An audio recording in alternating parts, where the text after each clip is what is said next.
all right. I hope you can hear me okay. I decided to turn myself on. I'm having to use this other camera because I'm also using my microphone. So anyway, here we go. All right, now let me fix all this over here. And I don't even know, it might be playing over there. I'm not sure. Let me fix everything. Fix myself over here. Okay. Okay, are we live or are we not live?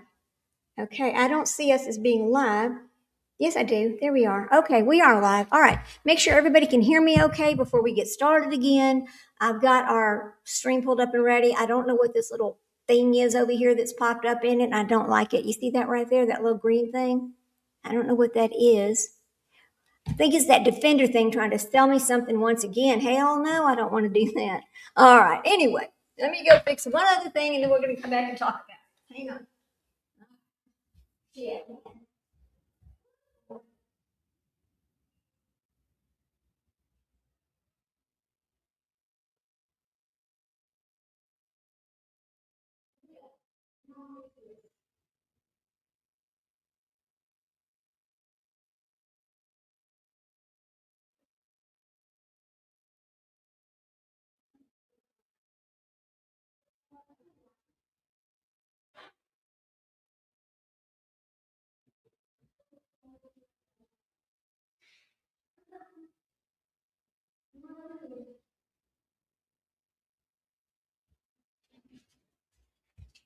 All right, I had to go and get some water, get my little self set down, get myself ready to go. And I didn't even fix my, and look what's happening up here. I knew this was going to be an issue right here.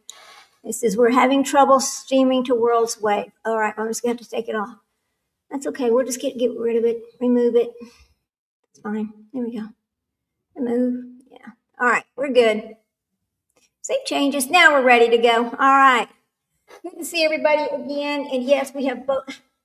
All right, Jack. Look, Jack has to get in on the action. Here's Jack. There you go. You want to see what's going on? Here's Jack right there. All right, see? There you go, Bobby. There you go. He's like, yeah, I got to get into the action too, Mama. So I was going to talk about something right quick before the live stream got started again. Remember whenever they're talking to these doctors, hang on a minute. Whenever they're talking to these doctors and they're saying, wait, what is she sending me? Hang on. Let me see. Oh, boy. Attachment. Let me see what she's got here. Oh, I can't remove it? Okay, thank you, Sprinkle Donut, because I can't stand that thing. I can't stand that thing. Yeah. All right. That's okay. All right. And so my son's telling me now what's happening. Okay, well, that's okay. We'll just, I guess I'll have to pay the damn. Oh. All right, I guess I'll have to pay the $19 and just re-up that stupid thing because I really didn't want it, but it's okay. All right, let's talk about something. You know how when you go to the doctor's office and they ask you questions, like every time I go to my doctor, he says, oh, have you had any trips to the ER? Have you done this? Have you done that since we saw you last, right? That's the questions that they ask us. And so I'm thinking to myself, well, they asked her these same questions and how did she answer them? Apparently, if she was not honest with these people that she was seeing, like, the counselors and stuff like that, what are they supposed to do about it, right? What are they supposed to do about it? Okay, everybody, let's see. Back. Hello. Yeah, let's see. Okay. Yes, hi, Leslie and Pam, both. Great to see you again. Let's see what she's saying. Oh, Lorette, how to stop Defender. You can disable. Oh, thank you, Sprinkle. All right, I'll get to that in a little bit. That thing is driving me insane because I think that's what that green thing is over here. I think that's trying to. Let me look at something, see if we can. Oh, good. We got rid of it right there. Okay, so it was going to drive me insane looking at that little green thing the whole time we're trying to watch the trial. But that's what I was saying about when you go to the doctor's office and they ask you all these questions, right? You're supposed to be honest with them. Oh, thank you. All right. Right there. Anyway, you're supposed to be honest with them and tell them if you've been to the emergency room, if you've seen other doctors, whatever the heck you've been doing, but since you saw them last. That is the issue here that's going on. Okay. Let me fix this over here. Yes, we've got everything. All right. Everything's in place. We're ready to go. We just need the trial to start back again. I hope everybody had a nice little lunch. I want to tell you what I did. during lunch, I went ahead and got myself dressed for the day because I had not done that because this morning, we have to start so early. So anyway, I don't like this camera that I'm using because it's the one with my with the one on the laptop, and it's just not as good as my other one. But I can't use my microphone on this laptop unless I use the same plug-in hole that you use for the other camera, and that's okay. We'll just go with it like that. So let's talk about this. When they were talking about the term pharmacology or what they didn't say pharmacology, they called it. What did he call that when they were talking about taking too many meds, right? Let's see. I want to talk about that for a minute. So let's talk about postpartum and taking too many meds. All right. Okay, here we go. Now, we know that this postpartum period is like the time that begins immediately after childbirth and typically lasts 6 to 8 weeks. So I don't know where they're coming up with this could go on for 2 years situation. In fact, I believe what we heard in the DSM is like it's up to 12 months. I'm kind of really confused because in my mind, and I'm certainly not a doctor or anything like that, but in my mind, I'm thinking to myself, the only way this could happen is if you had some kind of underlying mental illness already that could the depression or the baby blues could make that even worse. Is that what y'all think? Do y'all think something like that could be the reason this is happening? Because it doesn't. When he said 85% of the women who have babies would have that, I'm like, no way. 85% is way too many, right? That's just too many people. And when he started talking about Fenway Park, I'm like, well, you're assuming that all the people that go to Fenway Park are women, and they're not. Okay, when he was talking about 74 of them. Hang on a minute. Let me fix this over here. There. Is that better? I don't know. I might just go back to my avatar. I'm not sure. I did get dressed. Whatever, right? All right. Okay. Look, it cuts you off some. Oh my God, this is so strange. Let's see. All right, I have to look at it this way. There. Okay, whatever. All right, so we're ready. Anyway, I just think that his analogy was a little bit out there, and I don't know that that was the right one to use. So let's talk about some other things over here. Okay, postpartum support. Let's talk about postpartum support, and where would you get that? There is a Postpartum Support International. There's a 1-800 number, and I'm going to put it on here in case somebody is watching this and they need help. It is 1-800-944-4773. You push number 1 for Espanol and number 2 for English. So you can text. You can text to this number at 800-944-4773, and you use 7773. That is a suicide and crisis lifeline for people who think that they are suffering from postpartum. So there you go. Just a little information for anybody who may be watching this, who may need help. It's out there, and it's free, right? Now, let's talk about the stages and the symptoms, because I know that he was trying to describe this during the trial today. And I'm thinking to myself, all right, but here's how it works. Postpartum starts immediately after childbirth and generally lasts 6 to 8 weeks. Your body goes through many physical and emotional changes during this time, with some symptoms lasting months after you have given birth. Getting rest, allowing your body time to heal, and eating nutritious foods can help you recover from childbirth. Now, if you remember, she went out and she ran a 5K just a little bit after this child was born. How could she do that? Your body's completely out of shape after you have a baby. So I don't know how she was able to do that. Postpartum means, or postnatal, refers to the period after the childbirth. Most often, the postpartum period is the first 6 to 8 weeks. We know that, or until your body returns to its pre-pregnancy state. But the symptoms and changes that occur during that postpartum period can last far beyond the 8 weeks. Okay, we know that now. Major body and life changes are happening at the same time during this postpartum period. Some changes are physical. For example, your breast engorgement and your, bleeding, and other changes that occur during the hormones. The bottom line is giving birth is a major physical and emotional challenge. Being a caregiver and adjusting to life with an infant during postpartum period is also incredibly demanding. She knew that. She had other children. Now, pay attention to how you feel after giving birth and let your healthcare provider know if something feels off. Just because you gave birth doesn't mean your care ends or that your health isn't important. You shouldn't try prioritizing Okay, you should try prioritizing resting and taking care of your health in addition to caring for your baby.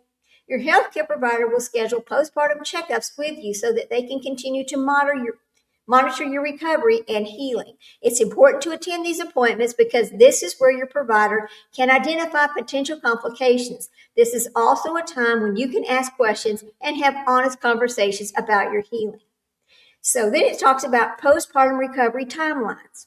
Your recovery, like your pregnancy, is unique. There isn't one size fits all timeline to postpartum, but there's general timelines of what you can expect.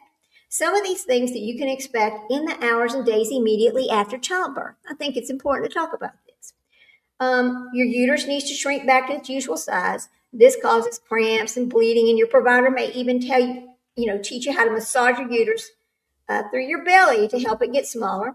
There's hormonal shifts that happen. This can cause symptoms like hot flashes, changes to your mood, and headaches. Then there's your breast will produce milk, and even if you choose not to breastfeed, you will have painful and swollen breasts. It happens to every one of us that's having a baby. Perinatal soreness. Of course, you're sore from having the baby because that's that space in between, right? I'm not going to actually talk about that. Swelling, you're going to have extra fluid. Your body's going to feel swollen. You're going to because you're accumulating a lot of fluid during your pregnancy. Fatigue. Now, here's the thing with Lindsay Clancy. We know she has fatigue. We know that she said she had anxiety. Labor, childbirth, and caring for a newborn may introduce you to a new level of exhaustion. Feeling tired for days and weeks after you give birth is very normal. You hear that, Lindsay Clancy? It's very normal to feel tired and have fatigue after childbirth.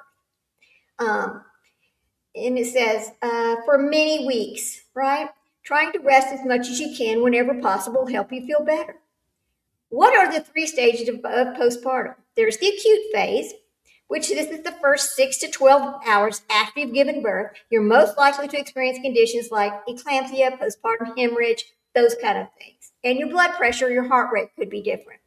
Then there's the subacute, I'm sure I'm saying this wrong, subacute phase. The phase begins around 24 hours after birth and lasts for about 2 to 6 weeks. All right. Your body is still changing, but you're less likely to experience medical emergencies. Some of the concerns your provider may have during this period include cardiomyopathy, postpartum depression, and symptoms related to incontinence. Okay, all right. Then there's the delayed phase, which is this where we're going to say that she's at? This phase lasts from about 6 weeks postpartum until about 6 months postpartum. Changes during this phase are gradual and mainly consist of your muscles and tissues returning to their pre-pregnancy state. Your healthcare provider may treat you for conditions like pelvic floor dysfunction, painful relations, and uterine prolapse in delayed phases. So that's just part of the postpartum situation. So when does it become not normal? That's what I'm trying to figure out. Let me see if anything talks about that. Emotional symptoms. There is emotional symptoms. They talked about this a while ago.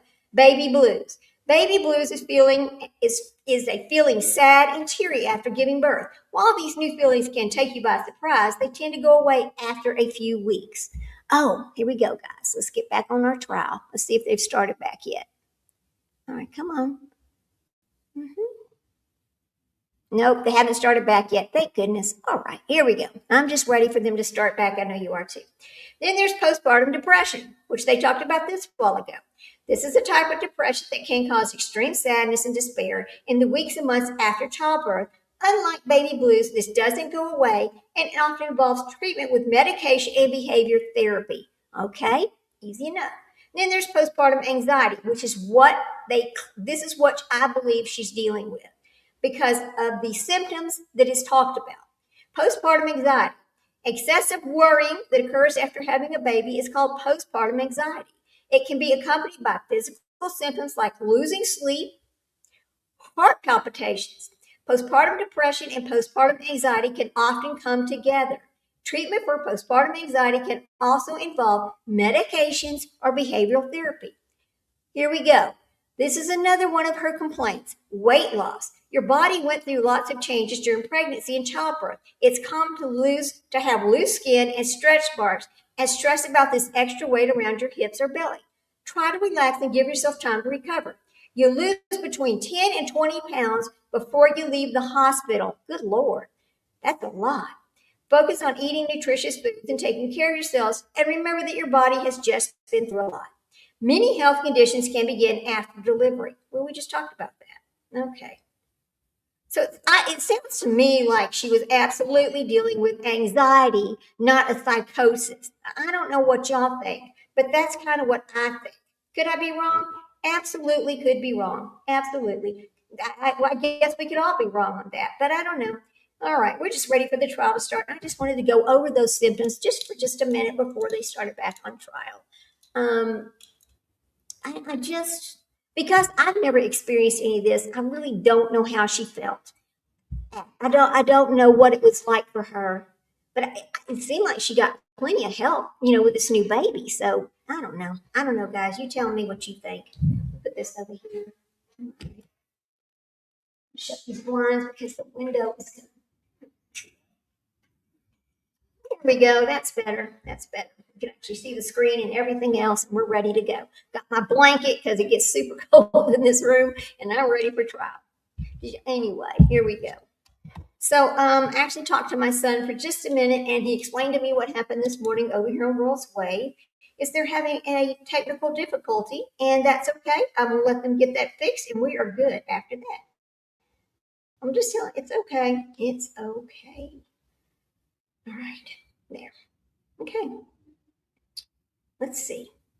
Yep, we're all ready to go. It is 1:06. They should be coming back any moment now. Let's see. Not yet. All right. Well, I guess we'll just sit and talk for a minute while we wait. I don't like this camera. I just don't like, look how big that is. I wonder if I can change that at all. Let's see. It might be over here. Let's see. I don't think that's going to make a difference. Okay. Well, I guess we just go with it. Rounded corners.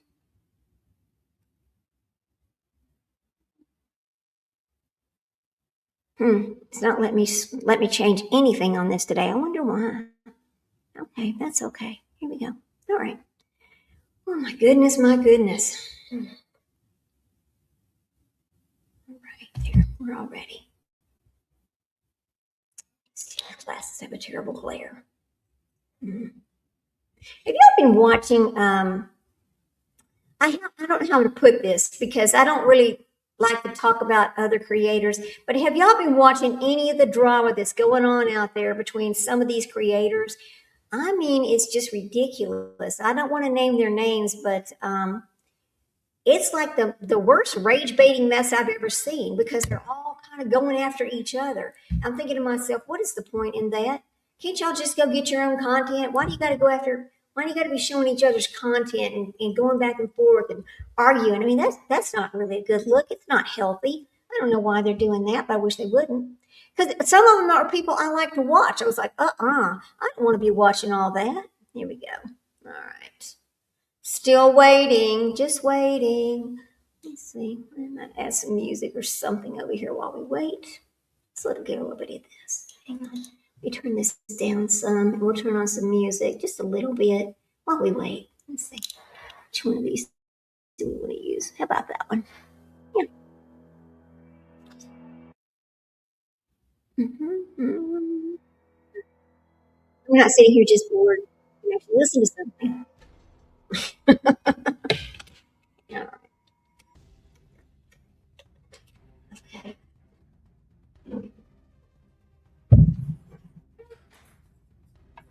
I'm making noise, aren't I? Sorry. Oh, they're ready to go. Ready to go. Your Honor, for the purpose of the record, we return back to the matter of Commonwealth versus Lindsay Clancy. All parties are present, excluding the jury. All right, Counsel, can I see it sidebar? Oh, of course. Of course. Sidebar. Here we go. Okay. It's all right. Okay.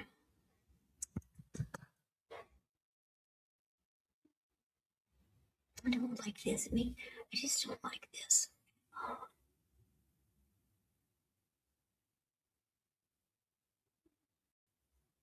Yeah, you know exactly what I'm talking about. Thank you, Pam, because I'm like, Why do y'all got to do this? I mean, I used to enjoy watching them.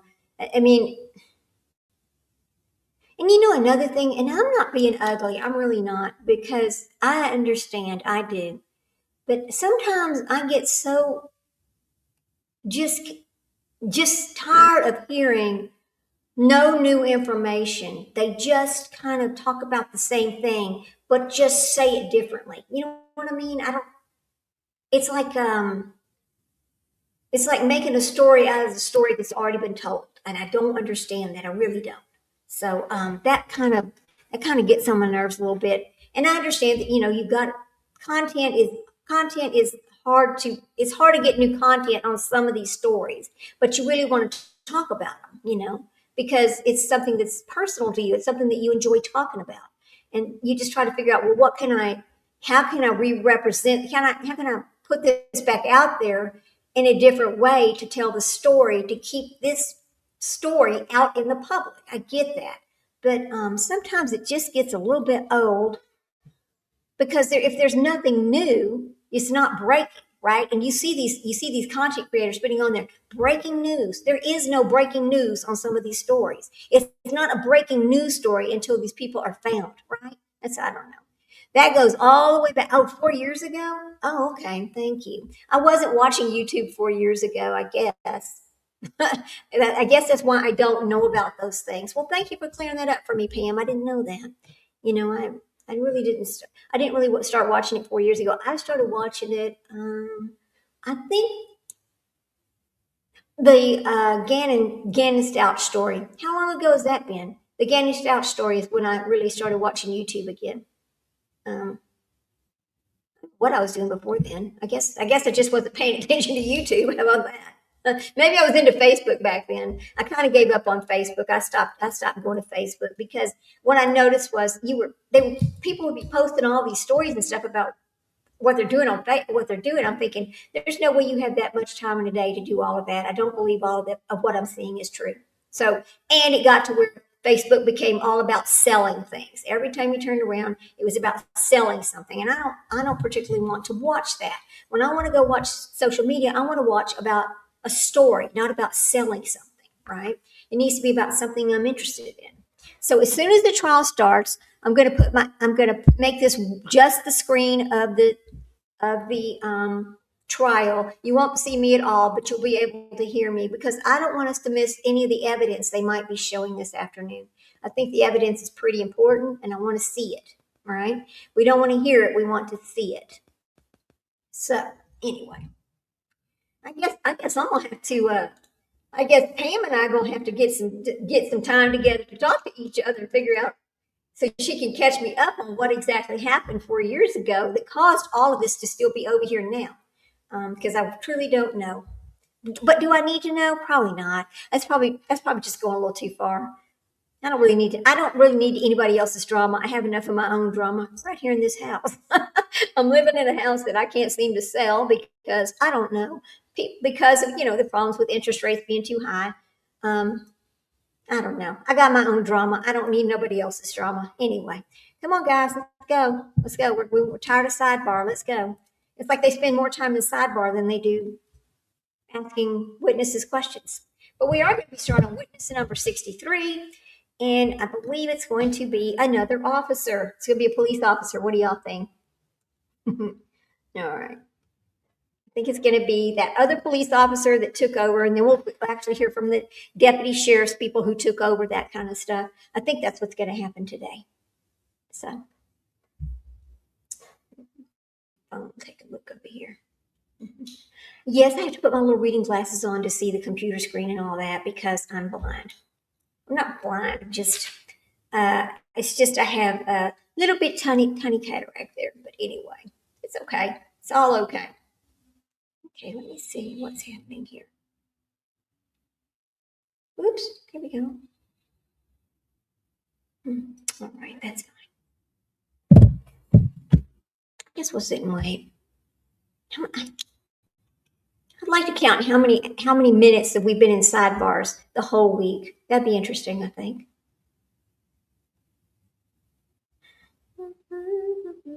Y'all don't want to hear me sing. I really can't sing. But I'm afraid if I turn this music on, they're going to start talking again, and then I have to go turn it off again. I don't want to do that either.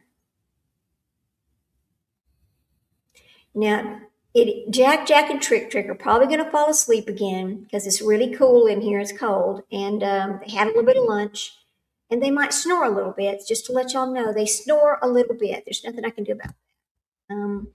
They're just dogs. They can't help it. Anyway. Come on, man.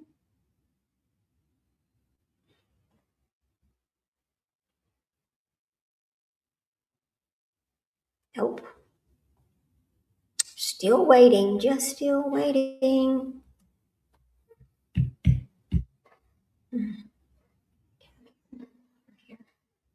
I gotta get this damn nasty hair done something with. I can't stand it anymore. I'm thinking about cutting part of it off. It's just driving me insane. It's kind of getting a little thin.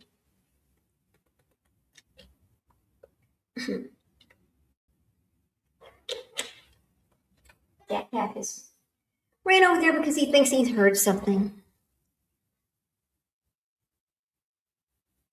I really think that the defense was kind of unfair to Letitia Dukes because she has nothing to do with diagnosis, had nothing to do with the medications, and he's drilling her like she was responsible for what Lindsay had been prescribed. It had nothing to do with her at all. It's ridiculous.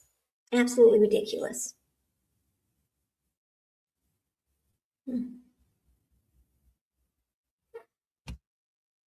Yeah. Well, thank you, Pam. Appreciate that. It just feels like string. It's like in the back, it's just kind of gotten like thin, like thin. It just feels weird. It's like I don't know. Maybe I need to take more vitamins. I don't know. I need to do something. But thank you so much. I appreciate it. Come on, man.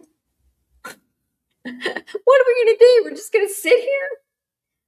I guess we'll just talk amongst yourselves. I don't know. I don't know what else we can do. Let's see. I'm just going to make sure, sometimes I'll look over here and like that red line is not in the right place and they will have started. And I don't want that to happen today. I noticed it was kind of it was not catching up yesterday.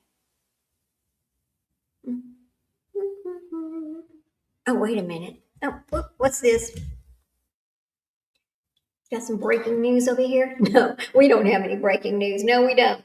Let's see what we've got going on. Okay. What else is going on YouTube? I guess we can do that while we wait.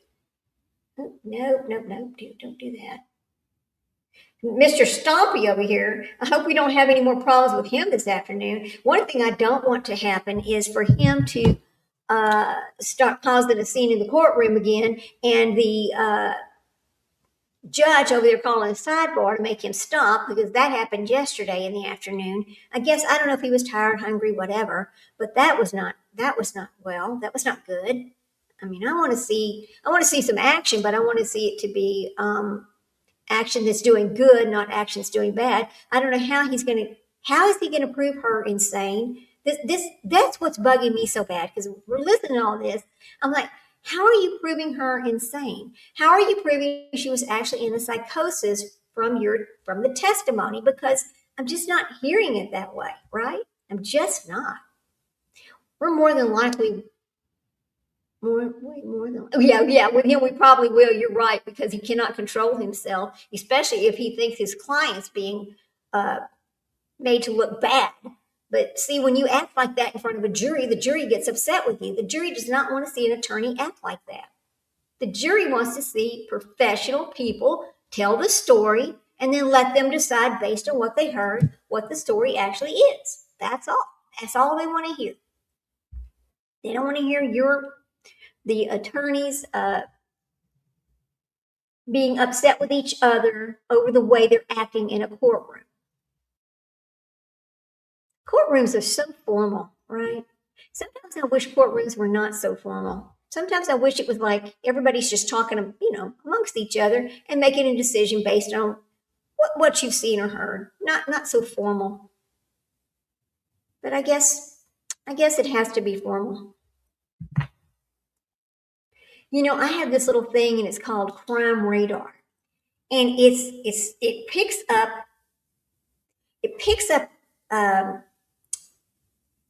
crime that happening on it's not the actual 911 calls and things like that, but it's like calls into the fire station, calls into other things besides the actual 911, but it lets you know what's going on in your community.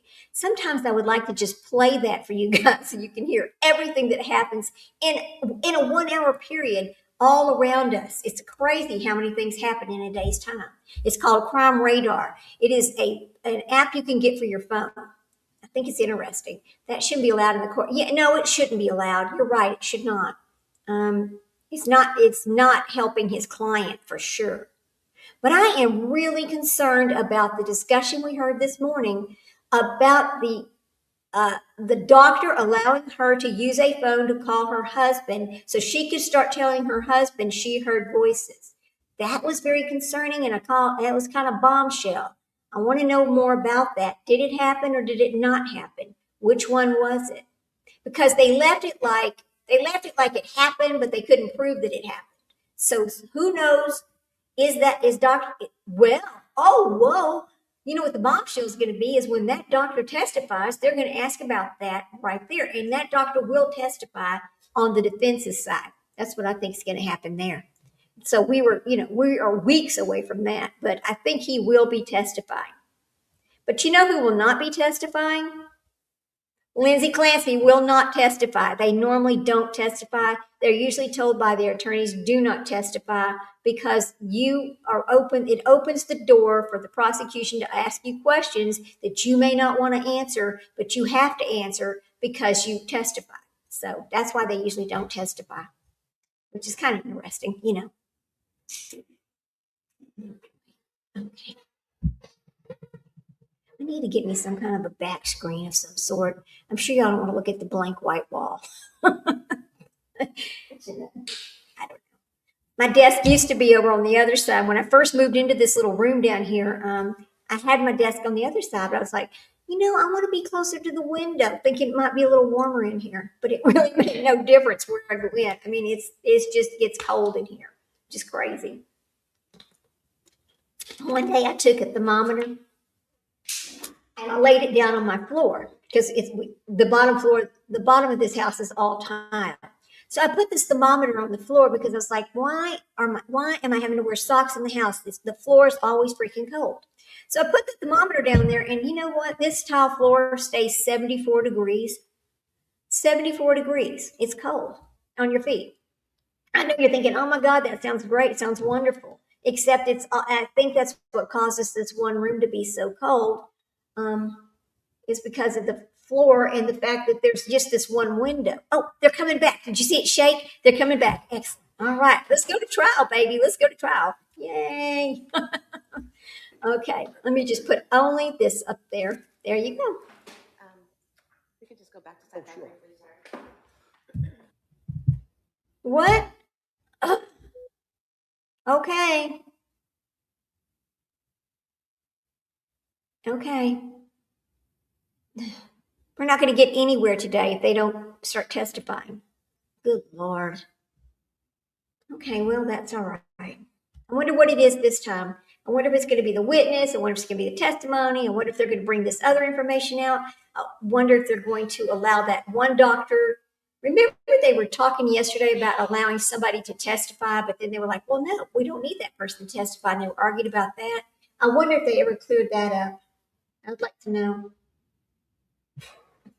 Well, come on, Jack. Jack went and got his little chew stick. He's trying to decide if he wants to come in here and chew his stick or stay in the living room. It's okay, buddy. Come on. You can come over here with your chew stick. Come on. Okay. No, I'm not going to take it away. He's like, pick me up, Mom. Oh, they're coming back. Here we go. All right. It's when it starts shaking and moving, we know they're coming. All right, I'm going to take myself off. Here we go. Let's go to trial. Oh, yeah.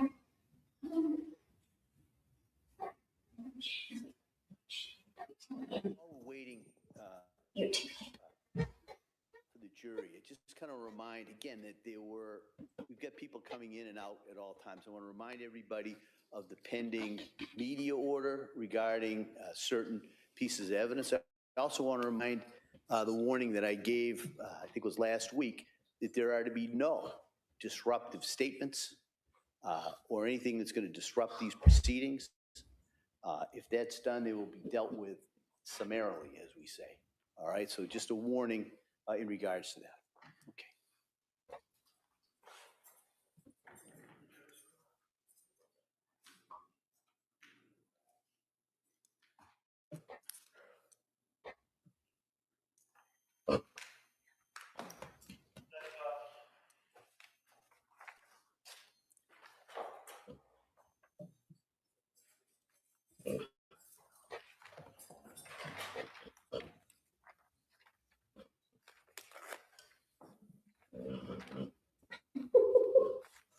Silly boy.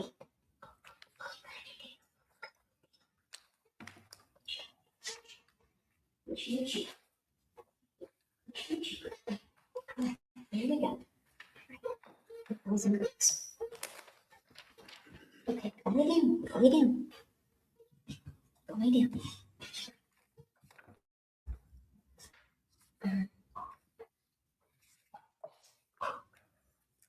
Is she crying? I hope she's not crying.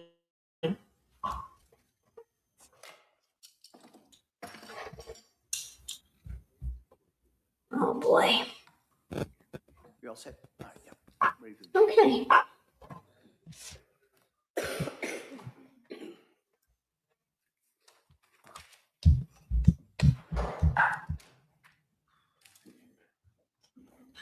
All right, George Andrew.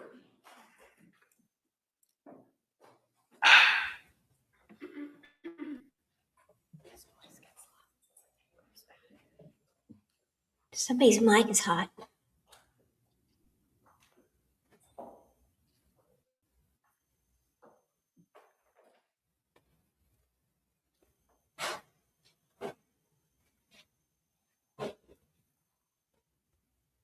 This court's now in session. Please be seated. Your Honor, for the purpose of the record, we return back to the trial of Commonwealth versus Lindsay Clancy. All parties are present, including the defendant and including the 18 jurors. All right. Everybody, thank you for your patience. That will give you a couple extra minutes to look at the solar eclipse while you're up. So what we're going to do is we're going to return now to the Commonwealth's case. Commonwealth, could I call your next witness, please? Prior to the witness, Your Honor, I would just move to enter in as the next exhibit, the excerpted pages from the South Shore Health System Perinatal Behavioral Health Program. Why is she shaking? First witness Letitia Dukes. Any objection? By agreement, Judge. All right, so it's by agreement.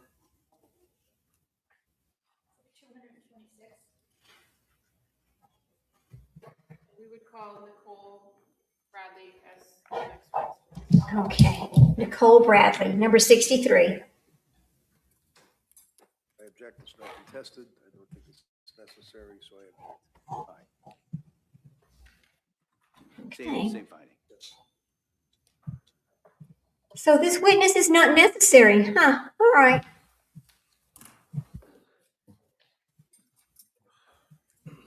So says he. Good afternoon. Do you solemnly swear that the testimony and the evidence you show to the jury and the jury will now come to the Commonwealth and the defendant partially the truth, the whole truth, and nothing but the truth, so help you God? You're gonna sleep. Hi, good afternoon. Good afternoon, how are you? Good, thanks. Just going to ask you to keep your voice up so the jury can hear you and speak into that microphone, okay? Thank you. Yes, come on. Thank you. Could you please tell the jury your first and last name? Yeah, Nicole Bradley, And where do you work? Plymouth County Sheriff's Department. What do you do there? I'm an Assistant Deputy Superintendent of the Field Services Division. And as one of the roles of the Field Services Division, does the Sheriff's Department engage in what's called Hospital Watch? Yes, we do. Can you tell us very briefly what that is? Yep. So if any safekeep, detainee, or inmate goes over to the hospital, we use our deputies and matrons to cover them on a security watch. And are the employees from the Sheriff's Department who are on those watches required to log Oh, God. who comes and goes from the individuals who they are there to watch. Yes, they are. And are those records kept in the normal course of business at the Sheriff's Department? Yes, they are. And you're familiar with those records and what they look like? Yes, I am. If I may approach? Okay. All right. You want to approach and then? Yes, please. Thank you. Then there'll be no objection. Thank you, Pam. Take a quick look at that. She might know about that. And does that packet reflect the hospital logs that are kept by the Sheriff's Department? Yes, they are. And you're familiar that between January 25th, 2023 and February 3rd of 2023, that the Sheriff's Department engaged in hospital watch on a patient by the name of Lindsay Clancy? Yes, I am. All right, those may be admitted.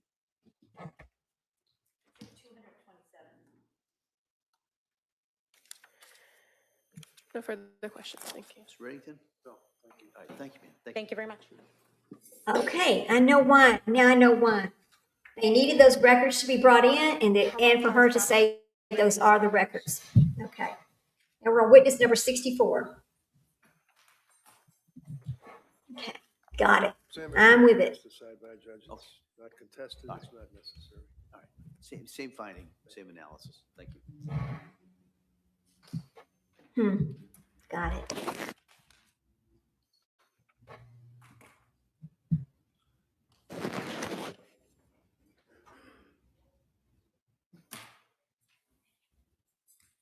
Good afternoon, ma'am. Good afternoon. Can you stop right there? Raise your right hand to the clerk, please. Do you solemnly swear that the testimony in the evidence you shall give to the court and jury the matter now pending between the court and the I do.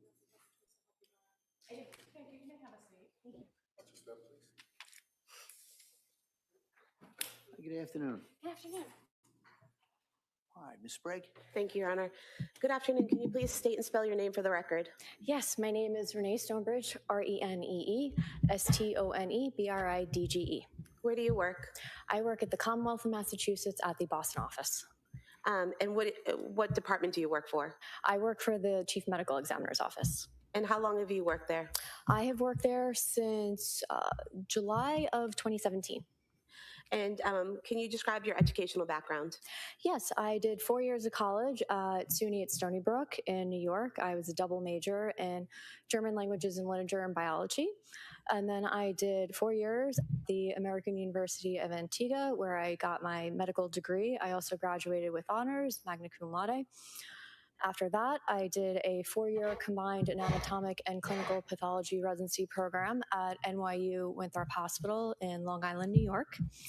I also served as chief resident during my final year there, so 2016 to 2017. After that, I did a 1-year forensic pathology fellowship at the Boston office of the chief medical examiner. And then after that, I did a 2-year neuropathology fellowship program through Brown University at Rhode Island Hospital. And I am board certified in forensic pathology, anatomic pathology, clinical pathology, and neuropathology. What is neuropathology? Neuropathology is the study of the brain, the dura, the eyes, and spinal cord, and muscle. What is your role at the Office of the Chief Medical Examiner here in Massachusetts? My role there is the Director of Cardiac and Neuropathology. I'm also a medical examiner, but my primary focus is brains and hearts. And so will there be an occasion where a medical examiner is doing an autopsy and they will send you either a brain or eyes or things of that nature to examine? Yes. And why are those things sent to you in particular?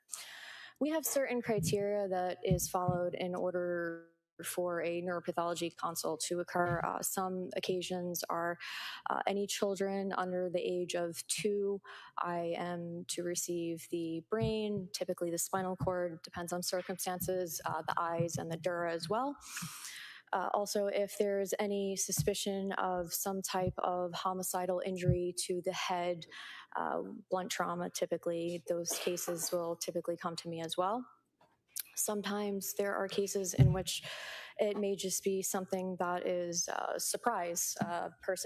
One of the MEs is doing the autopsy, the head is opened up and they see something unexpected. They see something that may be hard to diagnose as someone who is not neuropathology trained, or maybe something like a tumor that is unexpected, or a rare neurologic disease, neurodegenerative disease that requires further neuropathologic evaluation. And were you tasked with doing some examinations regarding Cora Clancy, Dawson Clancy, and Callan Clancy? Yes. And specifically for Cora Clancy, what did you examine? For Cora Clancy, I examined the eyes. And what were your findings when you examined her eyes?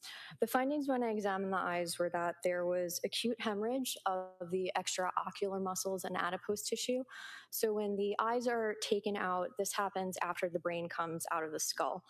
And there is a thin portion of bone in the bottom frontal portion of the skull where that bone is broken, and the eyes can then be examined on the inside of the head. Obviously, they're examined also on the outside of the head as well.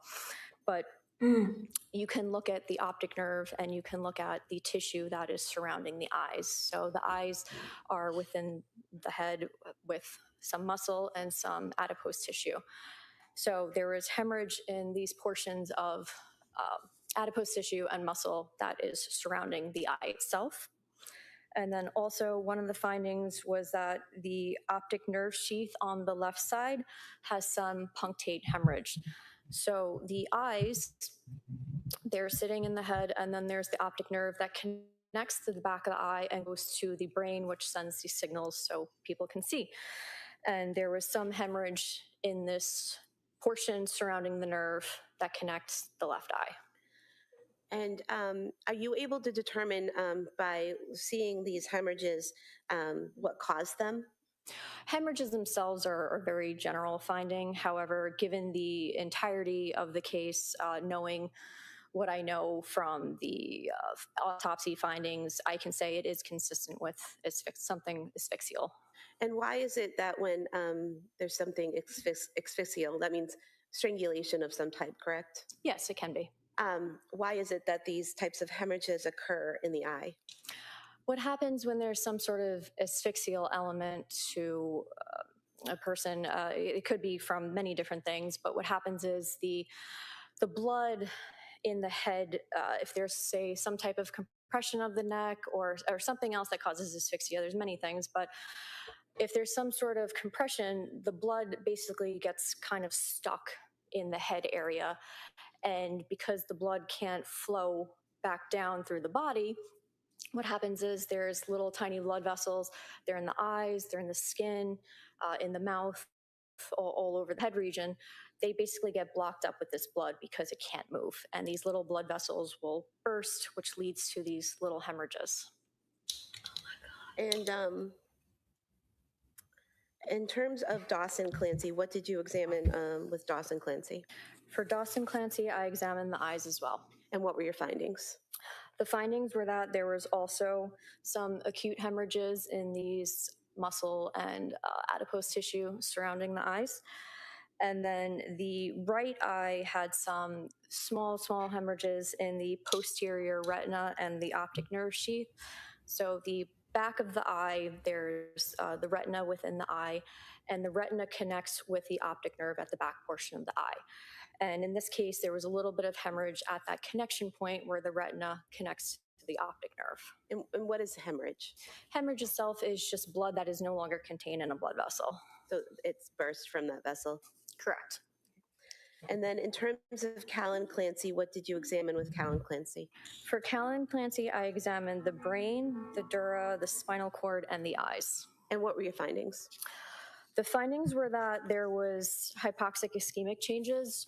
Essentially, that means that there has been some sort of incident which has caused the brain to have a certain period of time in which blood and oxygen flow were not appropriate. So in this case, there was a time frame in which there was no blood going to the brain, there wasn't enough oxygen going to the brain, and the brain will show certain findings in these sort of circumstances. One of the things I note is that there's edema. Edema is when the brain starts to swell. Edema is also a very general finding. It can happen in many instances, but The edema basically means that the brain starts to swell, so you don't have the nice kind of bumpy pattern on the brain. It starts to swell up and it gets a little more flattened because the brain is encased in the skull. So now it's pressing against the skull because it's swelling up and getting bigger. One of the other things I noted with that was that there was compression of the ventricles.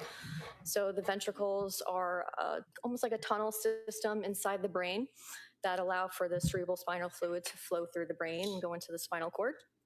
And when the brain starts to swell up, it not only swells up outwards, but swells inwards on itself as well. So these ventricles that are located in the inside portion of the brain are starting to get kind of squashed because the brain is swelling.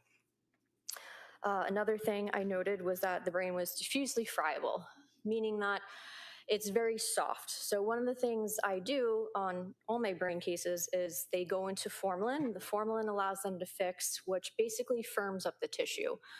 And it makes the tissue more easy to manipulate. A fresh brain coming out of a skull is very soft. It's very easy to damage it. It's very easy to put your fingers through it if you're not careful. So one of the things that gets done is these brains will go into formalin. I typically will let them fix for about 2 weeks or so. And sometimes, regardless of the fixation time at the formalin, sometimes the brain still will not firm up the way it should, because if I'm receiving a brain and it's already has hypoxic ischemic changes, the formalin is only going to penetrate the tissue so much because the tissue is essentially already dead. Can I just stop you for a second? What is hypoxic ischemic changes? Hypoxic ischemic changes is when you are getting lack of blood and oxygen flow. So hypoxic is the oxygen portion and ischemic is the blood portion. So what you saw with Callum's brain was consistent with a lack of blood and oxygen? Correct, yes. Which then led to brain death? Correct, yes. How long, based on your training and experience, does it take for a brain to start dying after the loss of blood flow and oxygen? It varies based on different sources. Most sources say it's between about 6 to 8 minutes. If there is no oxygen flow, then the brain will essentially start dying. It depends on, if there's resuscitation that occurs afterwards, but it's generally in the frame of 6 to 8 minutes or so. And once brain tissue dies, it can't be brought back, correct? Correct, yes.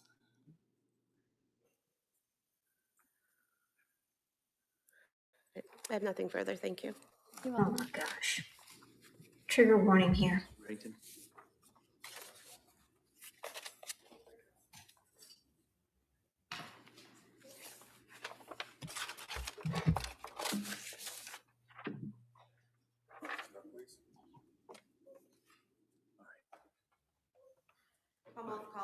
Hold on, Counsel, hold on. We're going to take a short break, all right? So why don't we Okay. take a short break, come out, Here we go. right back, okay? Court, all rise. Jurors, close the notebooks. Please come to chairs, please. This way.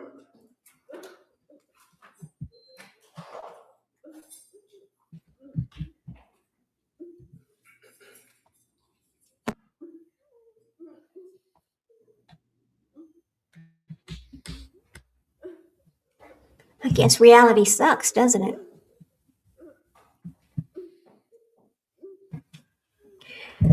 She must have known that was going to be the next witness, and that's why she was trembling before they ever came in the door and started again. We'll be in a short recess in the courtroom. Everybody clear the courtroom. Okay, they're going to give her time to pull herself together, I guess. I can understand why that was completely upsetting to her. I can. That's a lot to take in, knowing that a medical examiner had to basically disassemble your child to see what the damage was that you caused, because that's what happened here. And it's very, very sad. Very sad. Yeah, sure does. Yeah, Pam, thank you. I'm listening to this myself, and it's just, you just want to cry, It's not even my child. But to know that, you got to wonder, why do they even do that for? They know that she strangled him. They know that he could not survive. They know that he was basically brain dead by the time they got him to the hospital and they had brought him back. They knew that.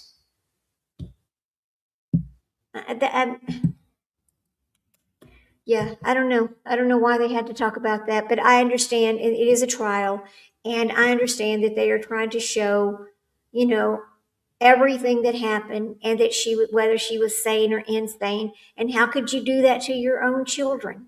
How could you? I mean, that is the job. They're just doing their jobs on both sides. I know that. And now I know why he objected so severely to her testimony.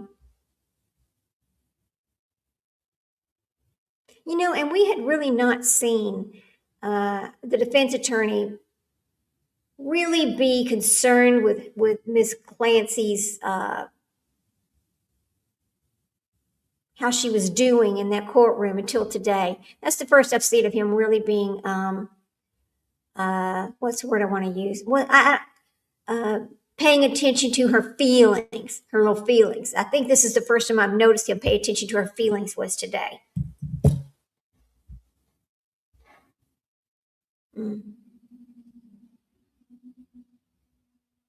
The study of the autopsies are such a morbid thing to talk about, but they are part of life, and that is how they decide what happens to people.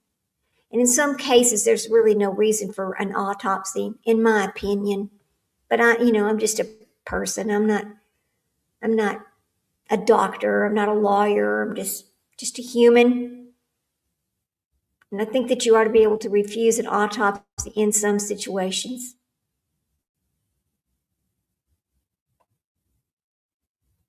I mean, like if it's an elderly person and they were on hospice or whatever because they were known to have cancer, is there a reason to do an autopsy on them? No. They died from cancer. They died from whatever the illness was. There's no reason for that.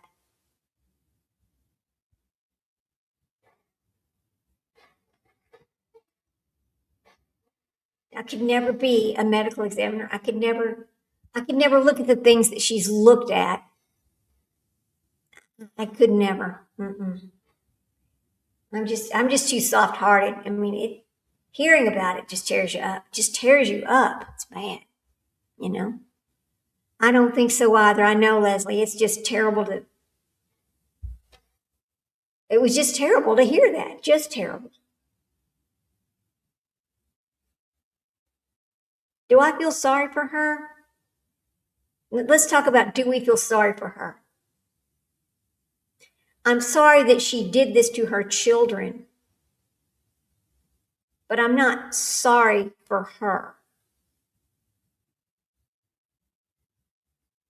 I am sorry for the other family members who have to know that she did this to those children.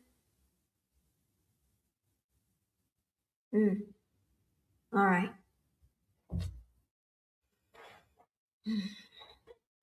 I guess we'll take just a minute. I'm going to go grab something before they come back. Hang on, guys.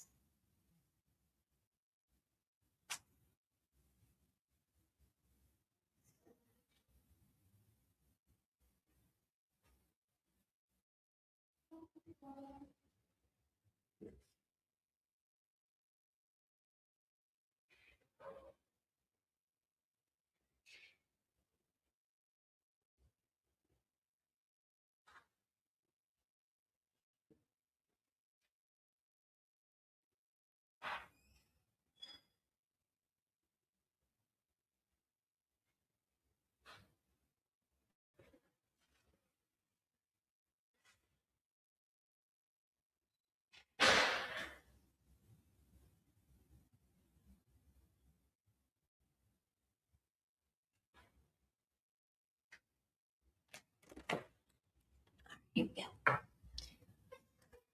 Oh, boy. All right.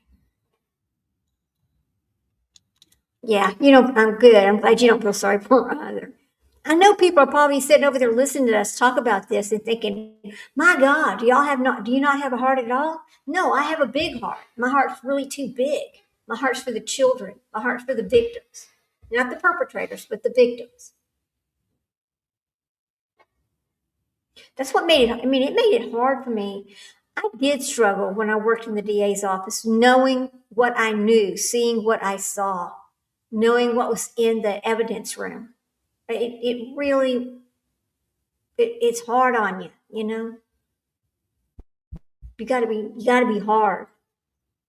You gotta be able to close your mind from it when you go home. Just let it, don't talk about it, don't think about it, don't even go back to what you did that day. Just to let it go. It was hard.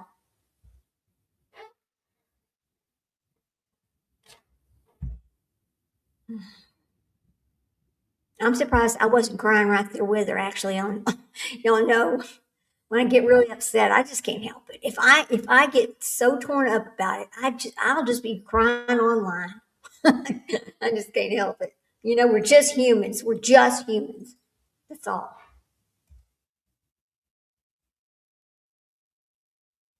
All right, they're still out. You know, I wonder if they have some kind of medication that they're going to give her while she's so upset to help her calm down. I wonder if she's still on any benzos because she does like those, you know. She does like those. Yeah. Yeah. If, right, right. That's the question, right? You're right about that. Mm.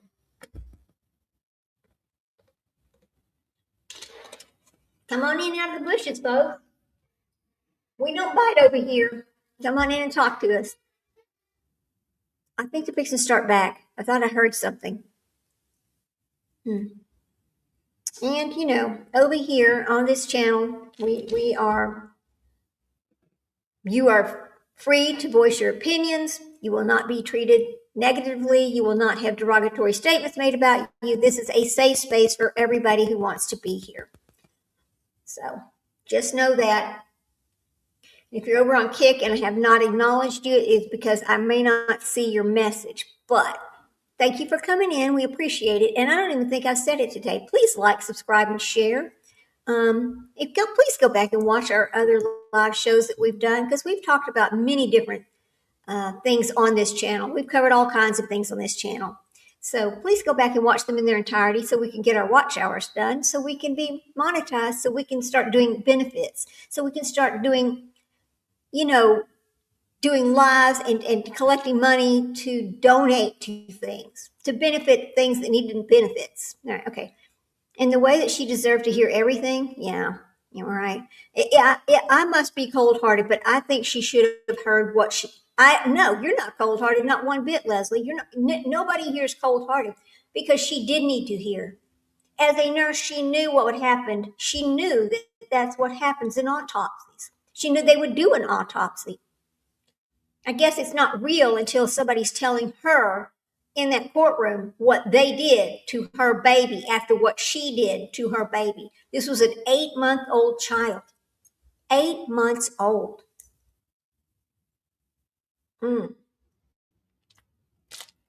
I just cannot.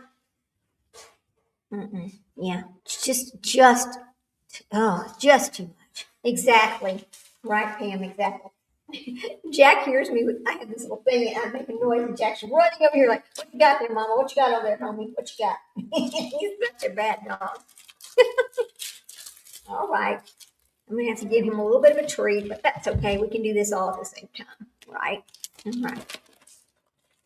These babies love animal crackers, I'm telling you. But they don't like the HEB animal crackers. They only, this is so strange, they only like the circus animal crackers. But I think it's called Barnum and Bailey's or something. What is it called? It's Barnum's animal crackers. That is the ones they like.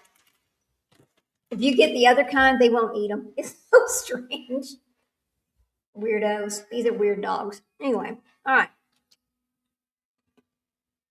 Hey there, Jack is saying hello, Bubby. Yeah. Let me say hello to Mr. Jack and his persnickety little self. Let me see, make sure. Yeah, they're still out. Oh boy. So it's almost 2:00. And we know that they stop about 3:45 Texas time. So mine, yours love peanut butter cookies. Aren't animals funny, you know? I know it's not good to give them, whatever they want. I know that, but I can't even have the snack unless I share with them. So my husband's like, well, just tell them no. They're patient. I'm like, I'm not going to tell them no. They're my babies. I mean, they're my replacement children. Everybody has left me. My children are all grown. I know that Tristan's over in college. He's never going to move back home. I already know this now. So all I have left are my little twin French dogs, French bulldogs. So that's it. That's a hard realization when you realize that your children, they're never moving back home. It's very hard. I thought that I had experienced everything hard that could ever happen, but realizing you're an empty nester and that your child is never moving back home, that you've done all you can do, they're happy living without you, is hard. I just cried and cried, man. Just cried, and same with your pets, right, Pam? I just cried. I was like, what is wrong with you? You should be happy. I said, I'm happy, but when you've always been a mom, it's so hard to stop being the mom. It really is. So, I mean, because I have a child that's 40 something, and I have one that's passed away, and then I have one that's 19. So I've been a mom for many, many years. So anyway, I know Ron's going, what do you mean 40 something? Yes, buddy, I know how old you are. Sorry. Oh my God. In fact, this weekend, I'm going to go and celebrate Ryan's birthday with him because his birthday is going to be on the 19th. So I'm excited about that. Very excited.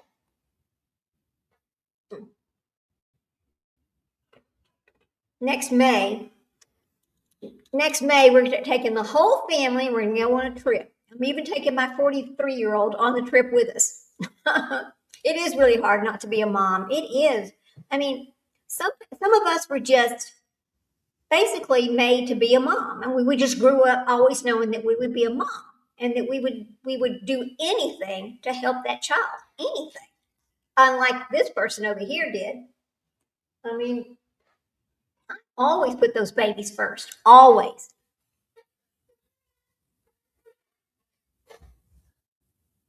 I know, buddy. I know. There you go. All right.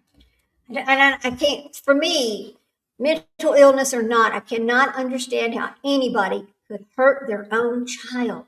They gave birth to that baby. How can you do that? It is like, it is so foreign. To me, it is so foreign how a person could do that. I just don't understand. I never will. Not a bit. All right. Here you go. So she must be really upset.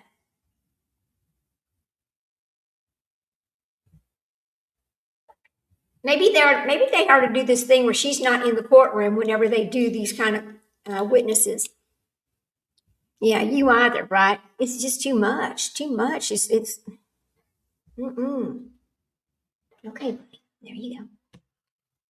Let me see. Exactly, Leslie Literally. I still try and get my daughter what me too. I mean, I don't care.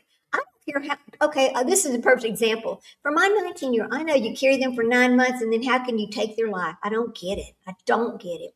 I will still, even though my older child is going to be 43 years, I will still, if he needs something and he can't do it himself, even though he owns his own company and all that, I would go get it for him. I would do it for him. I damn sure would. Because he's always going to be my child. It does not matter, It just doesn't matter.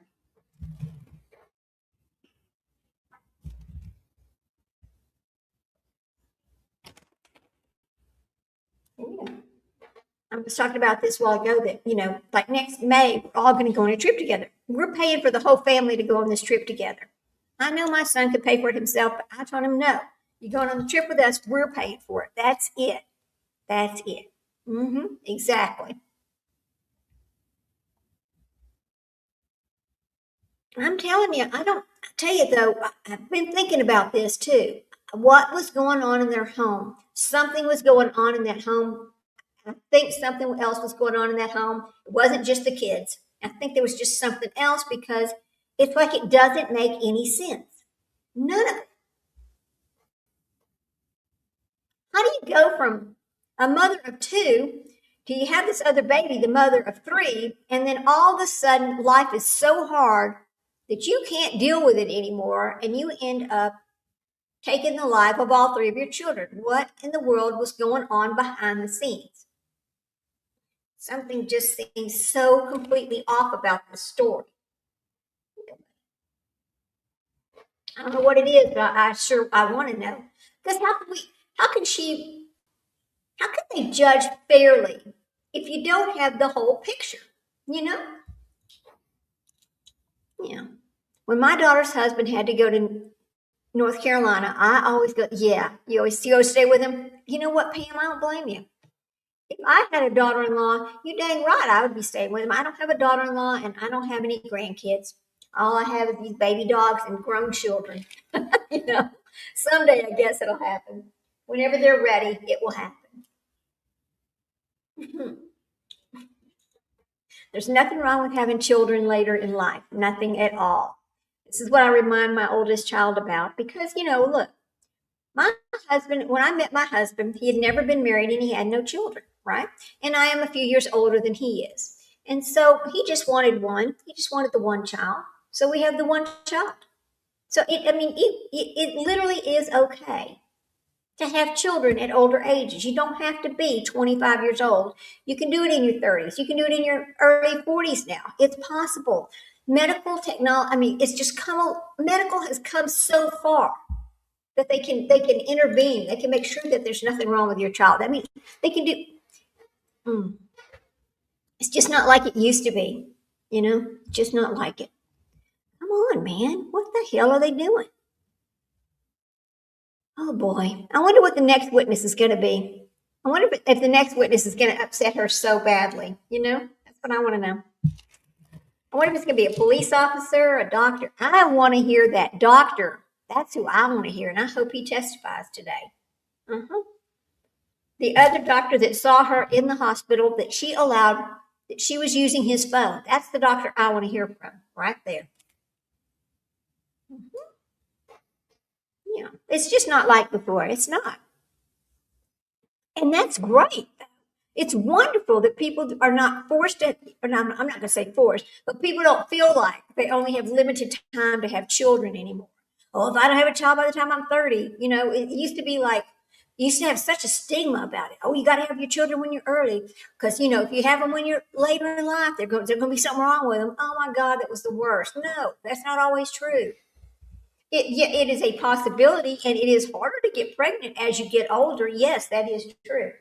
But that does not automatically mean that something's going to be wrong with them. That was the worst medical, it was just the worst BS that had been told for years and years and years. And so you had all these, you know, 18, 19, 20 years, 22-year-old people, 24-year-old people trying to have these babies before they got into their 30s.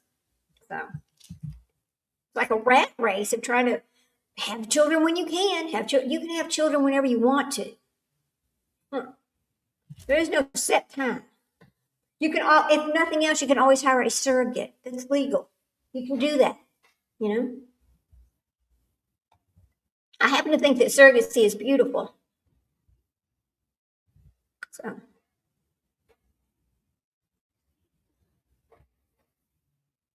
come on. This is crazy. How many times have we had to have a break today? Is this like the 5th time? Let's see. There was one this morning. Okay, so they got there and then they did the sidebar. And then they had something else, they did a sidebar. And then they did their break. Then they went to lunch, had a sidebar. I mean, it's been multiple sidebars today, just over and over and over. It is definitely a blessing. You're right about that. You're right. It sure is, Leslie.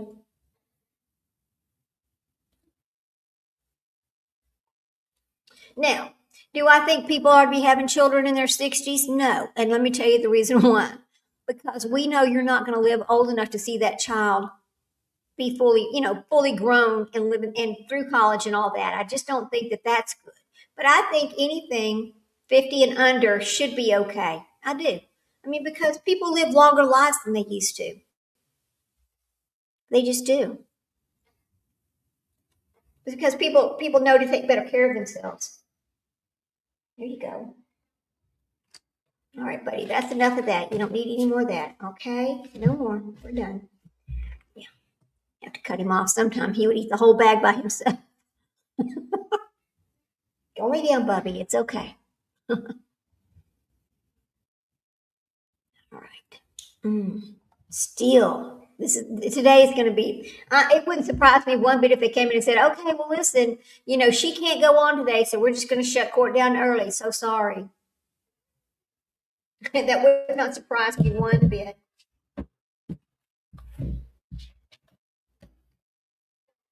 I'd be like, damn, I put on makeup and went live for nothing. I'm just joking. I'm just joking, y'all. Oh, God. I know people are flipping around going, well, why is there nothing on? Why is there nothing on? I guess if you weren't watching whenever this incident happened, you would not know that, right? So, yeah, it's okay. Let's see. I agree 100%. I wouldn't trade my daughter for anything. She's my whole world to me. Yeah, you're right. They are your whole world. And they should be your whole world. And look, and every decent spouse knows that you love that child more than you ever will love them. That's just the way it works.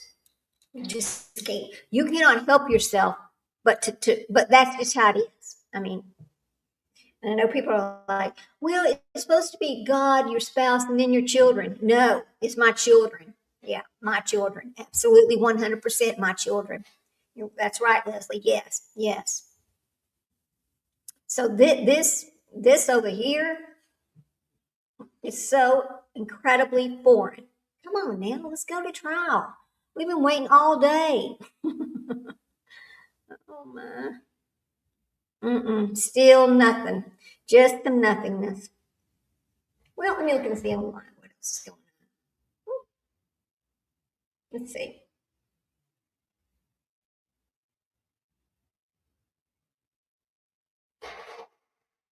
I'm looking on YouTube to see if there's anything we want to talk about while we wait.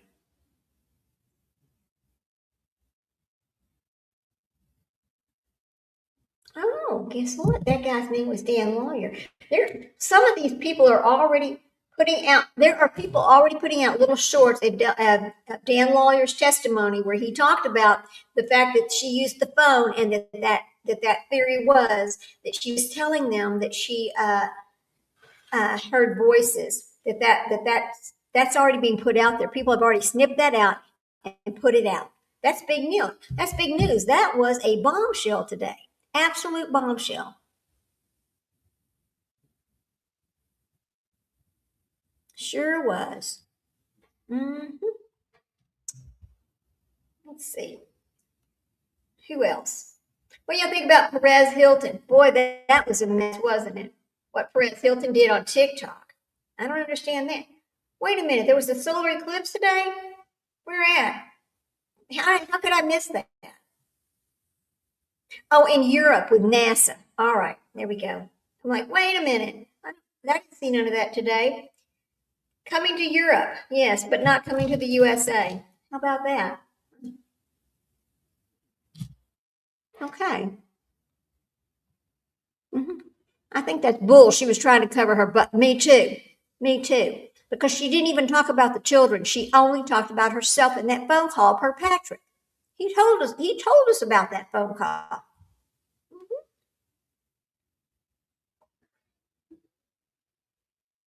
Let's see. Oh boy. Perez Hilton's mom files for temporary custody of his children. Well, knew that was coming, right? Yeah. Exactly, Leslie. Exactly. Let's see. That's about it.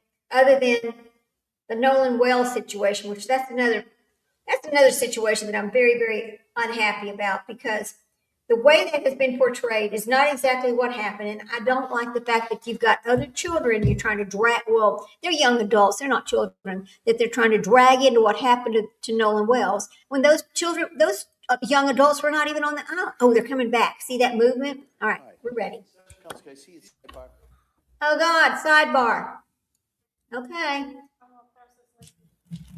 Shit.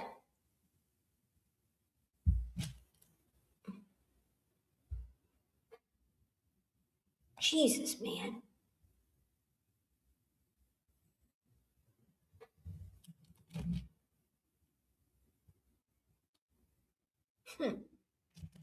Okay.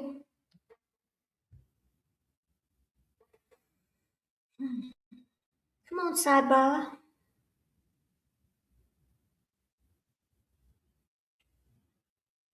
I guess, the judge has to make sure that there are no errors that happen in this trial. Because what you don't want is retrial after an appeal. You don't want that at all. Because when that happens, it's just more expense to come out and prove the same thing over. Okay, here we go. All right. All right, jurors entering. Here we go.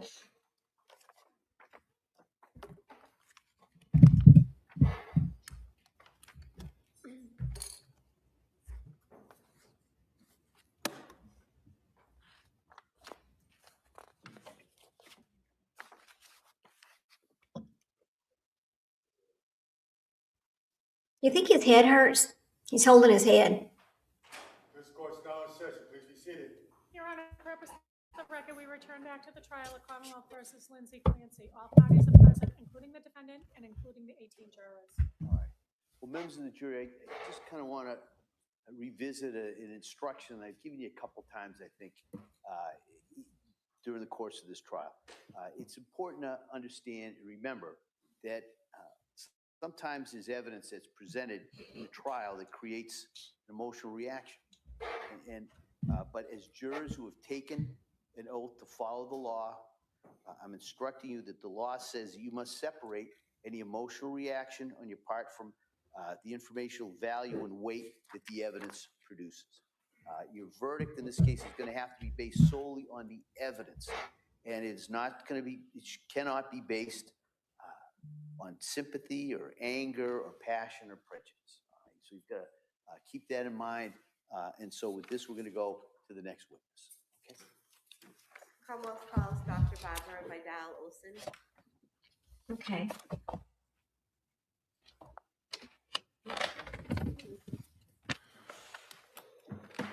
Okay, witness number 65.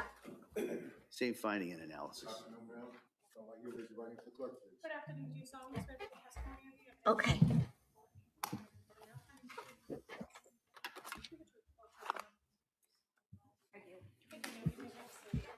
I did not catch her name. All right, good afternoon, doctor. Good afternoon. All right, I'm going to ask you also to keep your voice up so the jury can hear you and speak into that microphone if you would. Okay. All right. Ms. Sprague. Thank you, Your Honor. Good afternoon. Can you please state and spell your name for the record? My name is Dr. Barbara Olson, B-A-R-B-A-R-A-O-L-S-O-N. I previously practiced under my maiden name, Barbara Vidal, V-I-D-A-L. Can you describe for us your educational background, please? I completed my undergraduate studies at the University of New Mexico. I also completed 4 years of medical school at the University of New Mexico School of Medicine. Afterwards, I came to Boston to study the field of pathology at Beth Israel Deaconess Medical Center. I completed a 4-year residency program there, studying both anatomical pathology and clinical pathology.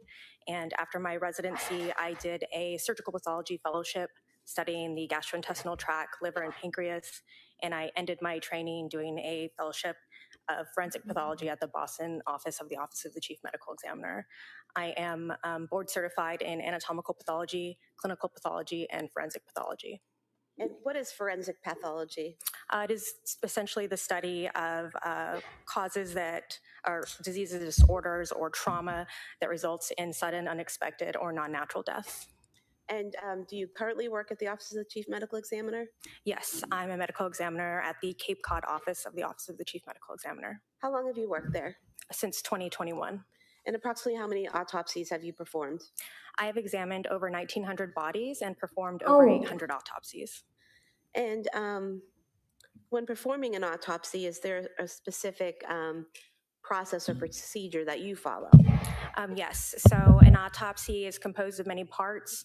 The first part being documentation review, and the second part being the examination of the body, which is broken up into two parts. The first part being the external examination, where I look for identifying characteristics of a decedent, such as eye color or hair color.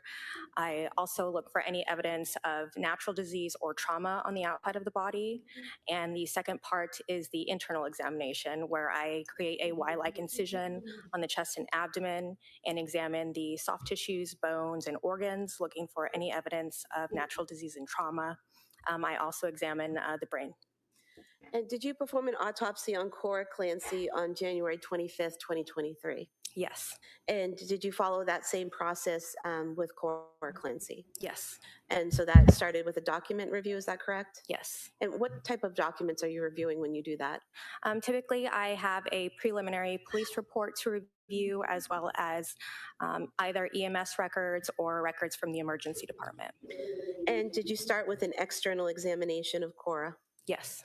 And what did you observe during that external examination? The external examination of Cora, I saw evidence of medical intervention. She was intubated, had various EKG pads and defibrillator pads on her body. She's already She also crying. had a catheter on her right hand and puncture sites on her left hand and her left groin.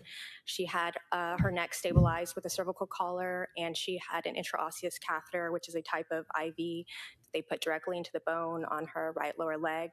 Her hands at the time of my external examination were covered by police evidence bags, and they were secured at the wrist with tape. When I removed those, the fingers showed no evidence of injury, and the fingernails were all of equal length and intact. And then I noted evidence of trauma of the neck with associated injuries of her head and minor injuries of her right arm and of her legs as well. And in terms of the injuries that you observed,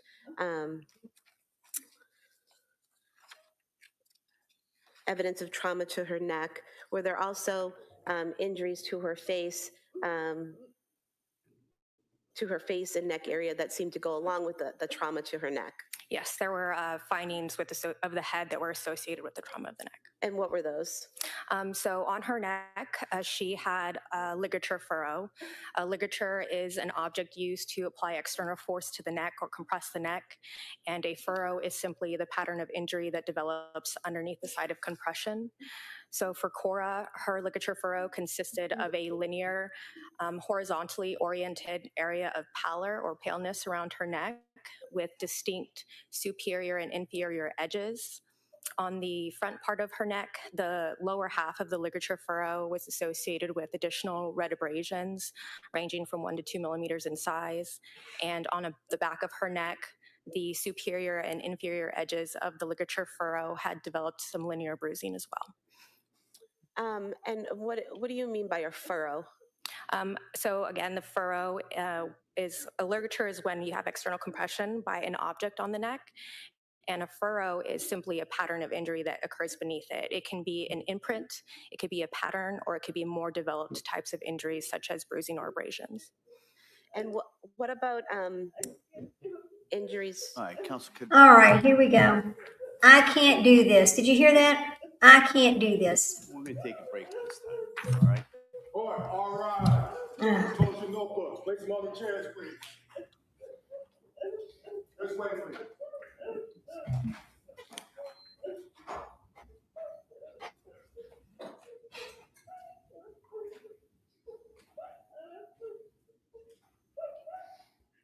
Is that her nurses?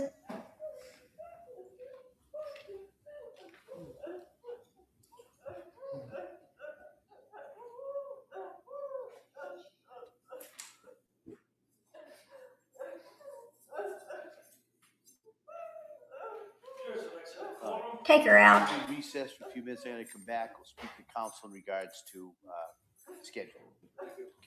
Okay, I'm going to tell you right now.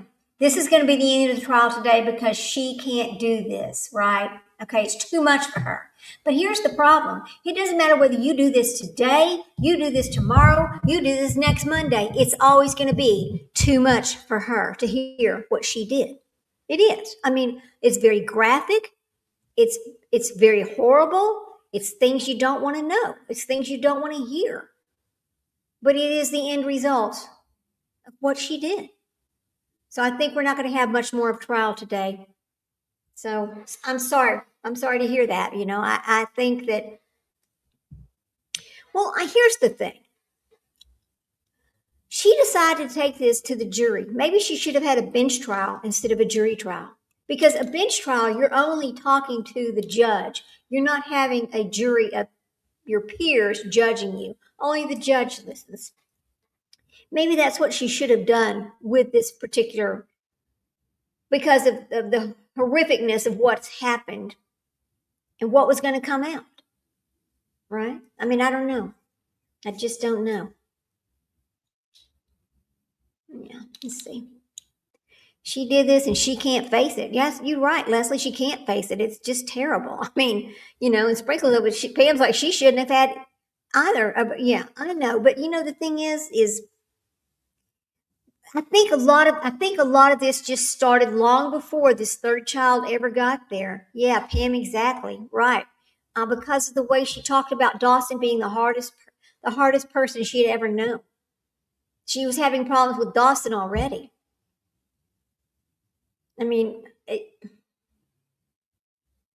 don't know what they're going to do. How are they ever going to finish this trial if she cannot come to court and sit and listen and act appropriately in court? Of course it's upsetting. It's trigger warning. Of course it's upsetting. This is exactly why he is objecting to every one of these witnesses, because he knows the response is going to be, she can't listen to this, right? She can't listen, you know? Yeah, thank you, Pam. Thank you. She can't listen to this. That's the whole thing. That just made me nervous. Why am I nervous? It's not my trial. I would, you know, let's see what we got here. Yeah. Jimmy Myers, welcome. Welcome. Yeah. Come on. Thanks for coming in. Appreciate seeing you. Listen, this is a terrible, terrible, terrible trial. It is. It is. I mean, we've heard worse, but I've never seen the person on trial. I've never seen anybody act like this on trial. We've seen some pretty bad stuff. Lori Daybell didn't even act like that, did she? I don't remember there being a bunch of stops during Lori Daybell's trial either. There just wasn't. She did not get all upset when they discussed the kids, did she? She sat there stone-faced. What about Letitia Stouch? She sat there stone-faced, you know? Never cried, never nothing. Not that I remember. Let's see. All right. Worcestershire, a.k.a. Worcester. Okay. Hey, Jimmy. And listen, nice to see you. Thanks for coming in. We appreciate you, but we're actually talking about a pretty nasty trial, okay? Anyway, yeah. It's hard to listen to, but I have zero sympathy for her, right? And then, you know, hit that subscribe button, like, and share, please. Thank you, Sprinkle Donut. Thank you so much. I appreciate you. You know I always do. And me neither, Leslie. And me neither, because I'm telling you that I don't like to cry in public, but sometimes you just do. You've just seen Massachusetts. Jimmy, are you from Massachusetts at all? I mean, I have never been there. I would like to go to Massachusetts. I certainly would. I believe it's probably pretty nice when the leaves are changing and all that. Thank you for coming in. We appreciate. We always like to see new faces. Thanks for joining us today. It's very nice of you to join us. No, you did some what? Let me see what he's saying. What did you do, Jimmy? Okay, did some Yankee. Okay, listen here. Well, listen, we're not going to have trolls. This is a very serious thing that we're watching. So please refrain from making troll comments, okay? We appreciate you coming in, though. I'm going to try to be nice here. Anyway, there you go. Hey, please, okay? Oh, my goodness, my goodness. I couldn't imagine. I just could not imagine. I think her parents feel. Her parents are sitting right behind her. Her mom and dad is sitting right there behind her. And they're watching her break down like this. It's got to be incredibly hard for them not to be breaking down with her as they watch their, yeah. You're a Boston comedian? Let's see. So apparently he's a Boston comedian. Oh, that's okay. Now I understand. Thank you. Now I understand, Jimmy. Thank you so much. Appreciate that. I didn't know. They didn't know what you were. Okay, thanks. No, it's not. It's okay. It's okay. I didn't know you were a comedian. But well, thanks for making us laugh for just a minute. We do appreciate that. I mean, it's hard to watch people cry when they've killed their own children. So a little bit of comedy doesn't hurt anybody. Thank you so much. Appreciate that. So how long have you been a comedian? We'll just talk to Jimmy for a minute. So he's apparently a Boston comedian. He's living there now, but he is from Oklahoma. Okay. And so how long have you been a comedian? Is this something you always wanted to do? Or is it just something you decided to do once you got to Massachusetts? This is an interesting story. Let's hear from Jimmy and what he does and how he got here. And let's see. He says Timmy Bridges was born in Nantucket. Okay. All right. Good to see you. Thank you for coming in today. We always appreciate seeing new faces. Yeah. So Jimmy's going to tell us about how long he's been a comedian. It's okay, Jimmy. It's fine. Take our mind off of what's really happened here, which is this woman killed her 3 children with exercise bands, and now she can't listen to what happened to them during their autopsy. It's really bad. Yeah. I'm learning how to write comedy. That is hard. Yeah. I bet that would be hard to learn how to write comedy because sometimes it just doesn't come natural. Is that right? I mean, I don't think I could do it. So good. I'm glad you're doing that. There's this place in Austin. It's a comedy show place. And, we saw, who was that we saw there not too long ago? It's just a little hole in the wall in downtown Austin, and it draws some pretty big name comedians over there. Yeah. Okay. Let's see. Jimmy says, my grandfather was friends with Will Rogers. He was Will Rogers. Oh, really? That's very interesting. It really is. Will Rogers, huh? Huh. Small world, huh? Yeah. Well, thank you for telling us your story there. That's interesting. I wonder what the people in Duxbury think. I wonder how they feel about what she's done. I wonder if they talk about this amongst themselves at the grocery store, that kind of thing, because they know this trial's going on. They know it is. So I wonder if they are, every time they go to the store, like, what do you think about this? What do you think about that? I can imagine being in a small town because I don't think it's a very big town. I think it's kind of a small town. I can imagine that everybody knows about this and everybody's talking about this and what they think about Lindsay Clancy and the family, right? I'm pretty sure that's negative comments all the time. And I don't blame Patrick Clancy for relocating to New York anyway, because there's no way he could have stayed living there, because every time somebody saw him, that's the first thing would think of is, oh, geez, there's that man that woman killed his children, right? That would just be terrible. Absolutely terrible. So I don't blame him for moving, not one bit. But yeah, I think court's fixing to be over. I do think so. I'll tell you what, Jimmy, why don't you come live with us one day and tell some jokes? Why don't we do a joke show one day? You can come up live with us and we will just have a fun show, because we do all kinds of things over here on this channel. It's just not serious stuff.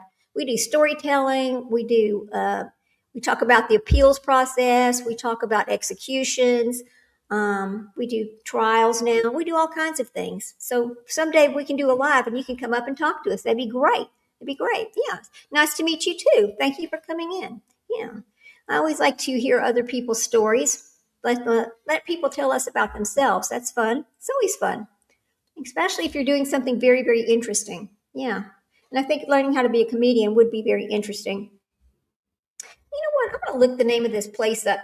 Maybe you should come to Austin one day and go and I think it's called Headliners Club or something like that. Let me see what it's called. The comedians. Let me see. I'm trying to remember. It might be Punchliners. It's something different that is only in downtown Austin. So let's see. Okay.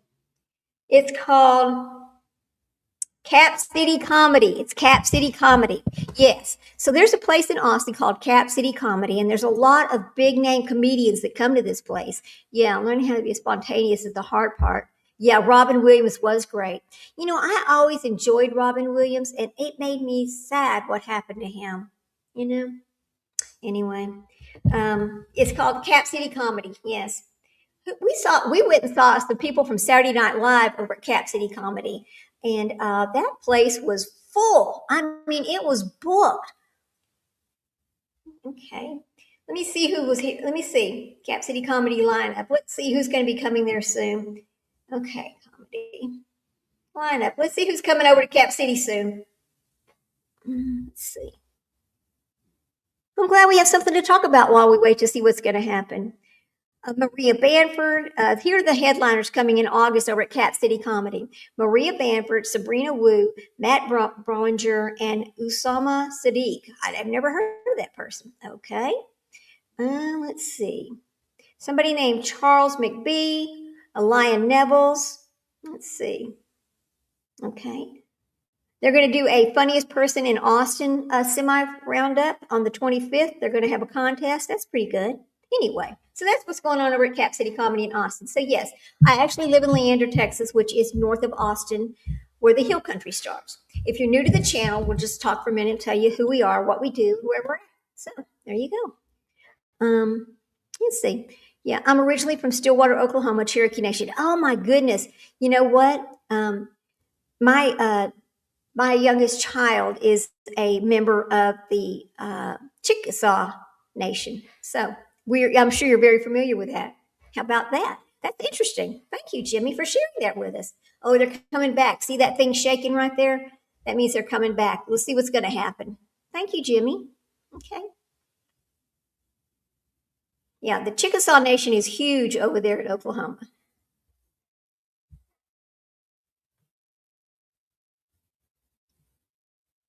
Oh, come on. I thought they were coming back. Let's see. Nope, not exactly yet. Not exactly yet. We'll just keep talking to Jimmy. Oh, yeah, cool. Right. It is cool. It's a long story, but anyway, yes, he's a member of that Chickasaw tribe. And let me just tell you this. They are very helpful. If you want to send your child to college, they are very helpful with that. Thank God. It takes some of the burden off the parents. Did you get that opportunity? Yeah, you're just an old Oklahoma cowboy. How about that? Well, you know what, Jimmy? I grew up riding horses my entire life. Sure did. My dad was into race horses and things like that, but I did like barrels. Okay, here we go. For the purpose of the record, we return back to the matter of Commonwealth versus Lindsay Clancy. All parties Okay. excluding adjourned. All right. Council sidebar, please. Okay. She's not going to be able to pull it together this afternoon. She's just not. Maybe they should medicate her. I know this sounds terrible, but maybe they should give her happy pills before they bring her to court. You know? Yeah.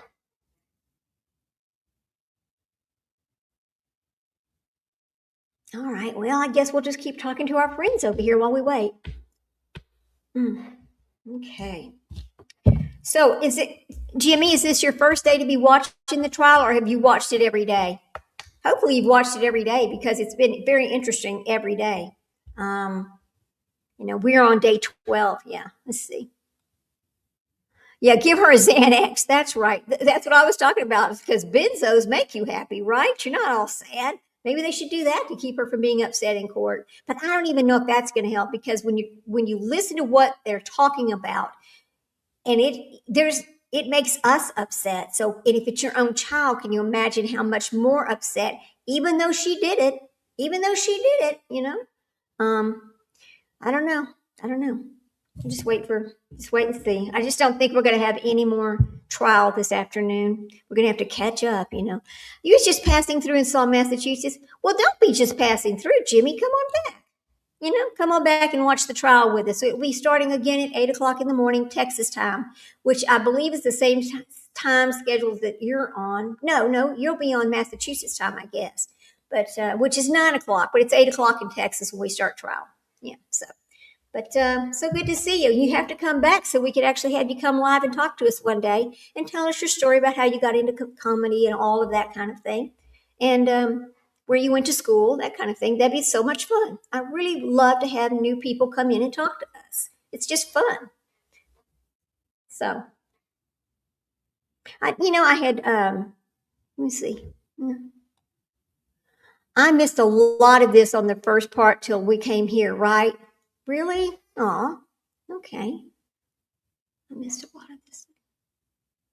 Thank you, Pam. It's hmm.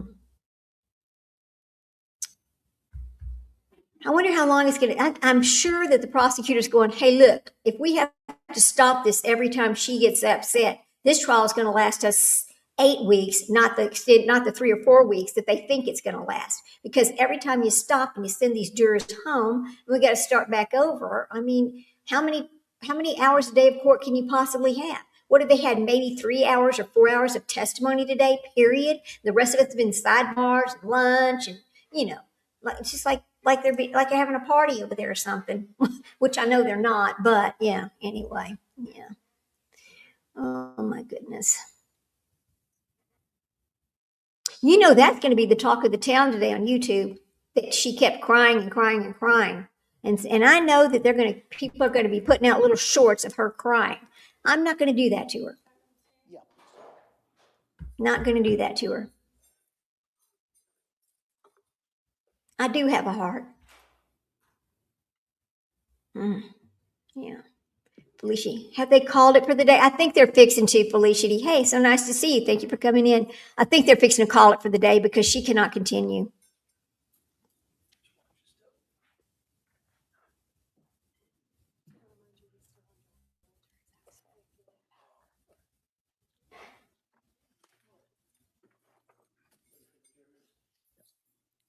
All set. If you're new to the channel, thank you for coming in. We appreciate seeing you. Please hit that thumbs up on your way in, your way out. I don't know if they're going to call it, but it seems like they might. I don't know. Maybe they're going to continue. Everybody's standing there. Looks like they're going to bring in the jury at least. I don't know.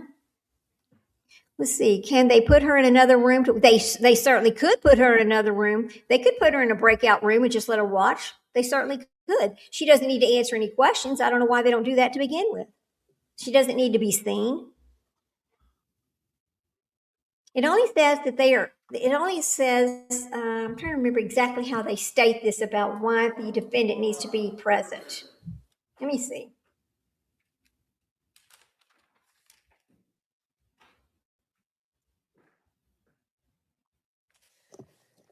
All right.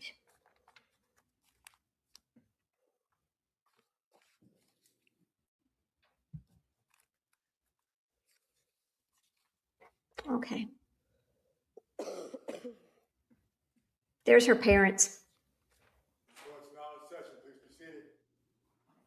Your Honor, for the purpose of the record, we return back to the trial of Commonwealth versus all parties are present, including the defendant and the 18 jurors.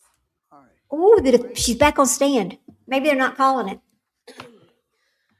You had described previously the injuries to Cora's Okay. neck. Were there also injuries on her face that correlated to those marks? Yes. On examination of her face, she showed diffuse petechial hemorrhages of the skin of the face, most prominently around the skin of the eyes. She showed petechial hemorrhages on the inside of her eyelids as well as the inside of her lips. And if I could have photo 2246, please. Doctor, there's a remote here. If you press and hold the top button, you can highlight what you're talking about in the photo when it. Okay, y'all. Yeah. What are we seeing here? Is that the area of the petechial hemorrhage? Yes. Me this photo, either. I have No, they're not going to the show us down, this. And on the inside of the lower lip, we can see punctate hemorrhages, which are the petechial hemorrhages. Okay. And if you could, is that working for you? I can let me just see that. I'm glad they're not showing us these pictures. There we go. This area here? Yes. Okay. You just hold that top button and hold it down. And so we can remove that photo. When you talked about petechial hemorrhage in the eyes and eyelids. Did it look similar to that? Yes. And basically, it's those red marks all around the mouth, and then those same red marks were on the eyes, Yes. eyelids. You tell me where they were. So they are pinpoint hemorrhages that occur. And again, they were located on the inside of the eyelids. So I inverted the eyelids and I lipped open the inside of the lips, and they were also in those locations. Mm, And if we could terrible. have, photo of 7784, please. If you could tell us what injuries were here in this photo. In this photo, we are looking at the body from the left, and you can see the ligature furrow in this photo. Here is the linear area of pallor with the distinct superior and inferior edge. You can also appreciate in this photo some small punctate hemorrhages or the petechial hemorrhages of the face. And if you could show photo 7782, please. What are we seeing here in terms of injuries? In this photo, we are looking at the front of the neck, again focused on the ligature furrow, which is this distinct area, linear area of pallor. And on the front of her neck, the lower half of this ligature furrow had scattered red abrasions associated with it. Take down the photo. What are abrasions in terms of what you do? So abrasion occurs when there is sufficient friction against the skin to cause a removal of the superficial layer of the skin. Is it basically a scrape? Yes. And can we have photo 2256, please? Mm. You can tell us what we're looking at here, please. This is a close-up photo of the back of the neck. Here is Terrible. the linear area of pallor with the distinct superior and inferior linear edges. You can appreciate that the linear edges in this photo started to develop linear bruising. And were there other injuries on the body other than those on the neck and the face? Yes, she had injuries to her right arm and on her legs. And if I could show you photograph 7789. Are you able to tell us what we're looking at here? This is an up-close photo where we can see a very small, faint bruise. All of the bruises This is her on legs Cora. as well as her right arm consisted of small scattered bruises. And if we could have photo 7770.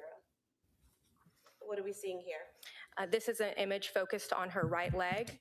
Here we see 3 bruises on her knee and 2 bruises on her left lower leg. This is a site of medical intervention, the intraosseous catheter site where the needle enters the bone. And if we could see Amen. 7790, please. What are we seeing here? This is a photo, a close-up photo of her left leg. Again, we can see a bruise here as well as a bruise here on her left lower leg. And then the last photo. And she's crying again. I'm sorry, one more after that. What are we seeing here in this photograph? In this photo, we can see the bruises I described earlier, as well as the inside of her left ankle. We're seeing 2 additional bruises. And if we could see photograph 7794. What is shown in this photo? This is an image of her left leg, again showing the 2 bruises close to her left ankle and then additional bruises on her left lower leg.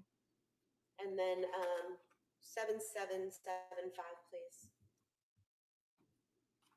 What are we seeing in this photo? This is an image of her right arm extended, and I have the image focused on her right bicep where there was 3 small bruises. And in terms of bruising, are you able to tell the age of a bruise by looking at it? No. Can you tell whether it's a fresh or an old bruise? So generally speaking, we can appreciate the color of bruises. So red, blue, purple bruises tend to be bruises that occur more recently. And as they heal over time, they start to take on a yellow or green appearance. And the bruises that you observed on Cora's body, how did they appear? They all had versions of red appearance to their face. So because Fresh. they had red appearances, that mean that they are fresh wounds? They occurred recently. And again, you can't tell how they occurred or what the exact time and date they occurred. Correct. Is there any information you can glean from the location of the wounds where some of the bruises were close together, like the 3 on the knee or the 2 on the lower right leg? No, I can only document where they are and their measurements. Now,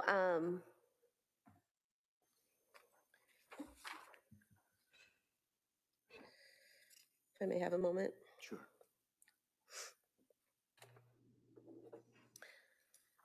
Going back to the injuries on her neck, what do those tell you based on your training and experience, when you're trying to determine the cause of death? What do those wounds tell you? When I see a ligature furrow that is horizontally oriented in association with significant petechial hemorrhages, those findings are consistent with a ligature strangulation. And what is ligature strangulation? Again, a ligature is an object used to apply external force to the neck, and a strangulation is when it is done by someone else. And when that happens, what effect does it have on the body? How does it? What is the mechanism of death? Ligature strangulation results in a category of asphyxial type of deaths. Asphyxia means that the body is deprived of oxygen, and in this case, specifically the brain. So when you have compression on the outside of the neck, blood is how oxygen is delivered throughout our body. So the right side of the heart delivers blood to our lungs, where during breathing and respiration, we then put oxygen into our blood. It then moves to the right side of our heart and gets pushed out to our body through blood vessels we call arteries. Once the oxygen is released at its targeted site, it then recirculates to the right side of the heart through blood vessels called veins, and the process starts all over again. It's a continuous circulation. But when you have compression of the neck, first and foremost, your airways reduce, it's compressed. So you can have a reduction in your ability to breathe or complete inhibition in your ability to breathe. When you have compressions of the veins of the neck, the blood cannot drain from the head. And so then the blood actually has a backwards flow of pressure that meets the arterial blood. And that results in an increase of blood pressure within the blood vessels, as well as an overall increase in intracranial pressure. And with the compression of the artery, there's no oxygenated blood being delivered to the brain. And as this blood is gathering in the face and head area, is that kind of causing the same type of pressure as a balloon filling up? You need to stop showing like that. A water pipe as well. And what happens as that blood pools and causes that pressure in the face and the head? What normally happens is, first and foremost, the brain just has a reduced ability to take in oxygen. And in the smallest vessels in the face and brain, such as capillaries or venules, they are subject to rupture. And as that pressure is building in those veins and are rupturing, is that painful? Just like our blood vessels run throughout all of our body, there are nerves throughout all of our body as well. And so there is a component of pain present until loss of consciousness occurs. And how long can it take, or does it take, for loss of consciousness to happen? I cannot put a specific time on it. For the interval, there's multiple variables to consider in a case-by-case basis. The type of ligature used, the force of the ligature used against the neck, as well as the intensity and duration of the altercation. However, in situations where there's complete oxygen deprivation, loss of consciousness can occur as early as 10 to 30 seconds, with brain damage beginning at the 1 minute mark, and irreversible brain damage and subsequent death occurring around as early as 5 minutes, again with the caveat that there are variables that might accelerate or decelerate that time frame. Is there a type of constant pressure that's required to cause that loss of consciousness? Ultimately, once the brain has a critically low level of oxygen, a loss of consciousness will occur. It takes an average of 4 pounds to compress the veins of the neck, and an average of around 10 pounds to compress the arteries of the neck. And so if someone's squeezing something or pulling something around the neck at that 4 pounds or 10 pounds of pressure in a consistent basis without any resistance, does unconsciousness happen faster? It could occur faster, yes. What if someone's resisting or struggling or pulling away? Could that take longer? When the body is in a state of stress, you have a stress response that demands an actual increase in oxygen utilization by our body. So in the presence of an increased demand with a decreased amount being delivered to the brain, it can accelerate the timeline to loss of consciousness. What do you mean by accelerate the time to loss of It's consciousness? obvious what she means. No, overall, you can ask. It would just make it occur faster. And so if that pressure isn't constant, say someone struggles and is able to get free a little bit, and then you have to tighten it again, does that make it take longer? Sustain. God almighty. You said anywhere from 5 to 30 seconds. What are the factors? I'm sorry, you said 10 to 30 seconds. Is that correct? Yes, for loss of consciousness. What are the factors that are at play for whether it's 10 seconds or 30 seconds? Again, there's multiple variables. So the force of the ligature against the neck, the actual ligature itself, and the intensity and duration of the altercation. And once someone loses consciousness, do they immediately die? No. So if there's no intervention, the brain continues to have a lack of oxygen. And so until the brain cells start to die, it's irreversible injury to the brain. The person is alive until the body can no longer sustain the lack of oxygen. If someone is strangled to the point of unconsciousness and the strangulation stops, can they wake up? Without intervention is very unlikely. So do you recall testifying previously that when asked if a person were to use a ligature around someone's neck to the point where they pass out? But, counsel, we had that answer, right? It's an inconsistent statement. This is your witness. I know, and I can impeach with an inconsistent statement. I see it's sidebar. Oh my God. Folks, I mean, this is really, I know that the defense attorney is upset because his client is completely upset. I get it. We all get it. We see it. We know this is hard for her. But the prosecutor is going to put their case on exactly as they plan to put their case on. That's how it's done.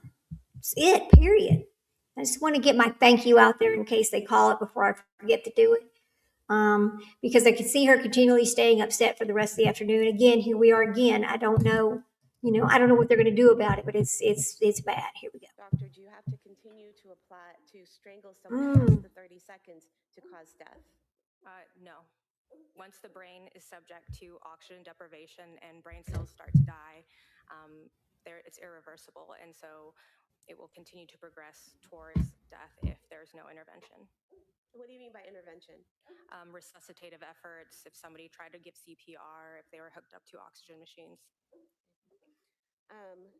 Do you recall testifying previously that it would be your opinion that pressure would need to be continually applied even after losing consciousness to cause death? Sustain. Hold on. Sustain. Next question. So your That's testimony unfair. is that you can strangle someone for 30 seconds, let go, and then they die. I said that in this presence of complete oxygen deprivation, there is a general time frame. And so 30 seconds, I cannot give a specific number to that. Once strangulation occurs, again, the brain starts to be subjected to a lack of oxygen. So whether the ligature is present or whether the ligature is not present, the oxygen deprivation and irreversible brain damage is already occurring. And there's no coming back from that? Not without intervention. It's very unlikely. Again, the brain cannot heal those cells. Did you form an opinion to a reasonable degree of professional certainty, to medical certainty, as the cause of death of Cora? Yes. And what was that? Asphyxia. And was that by manual strangulation? By strangulation. Mechanical strangulation, I mean. Yes. Did you also examine or do an autopsy on Dawson Clancy? Yes. And when was that? January 25th. It's okay, Pam. It really is. And did I you understand. observe injuries on Dawson Clancy when you did the external examination? I did observe injuries to Dawson. He had trauma to his neck with associated injuries of the head, as well as minor injuries to his left arm and his legs. And if we could pull up photo 2166.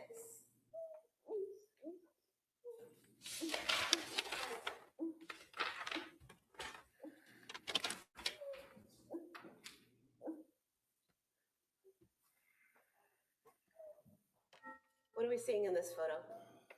This photo is a picture of the lower lip of Dawson being pulled down, and we can see, again, similar to Cora, these petechial hemorrhages on the inside of the mouth.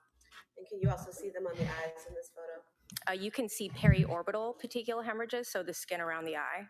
And were there also those same type of hemorrhages when you lifted the eyelid? Yes. And if we could have photo 2149.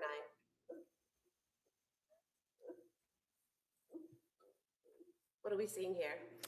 Dawson on his neck, similar to Cora, had a linear, horizontally oriented ligature furrow consisting of an area of pallor around the neck.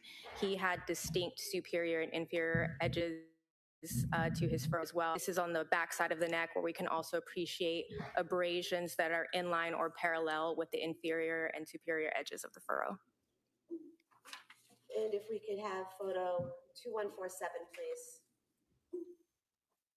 What are we seeing in this photograph? In this photograph, we can appreciate the distinct area of pallor here on the neck, again representing the ligature furrow with diffuse petechial hemorrhages of the skin of the face. And what are we seeing there on his shoulder? This is just some dried body fluid. And if we could see photo 2151, please.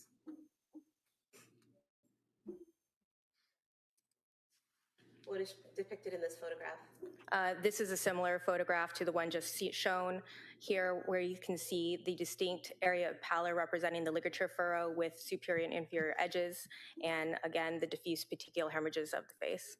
And these photos of Dawson's face, the petechial hemorrhaging on the face, appear to be darker than those and more expansive than those on Cora's face, correct? They appear more prominent in Dawson than in Cora, yes. And what can cause the damage being more prominent and more dispersed over the face? Again, petechial hemorrhages occur as a result of rupturing of small vessels in the skin.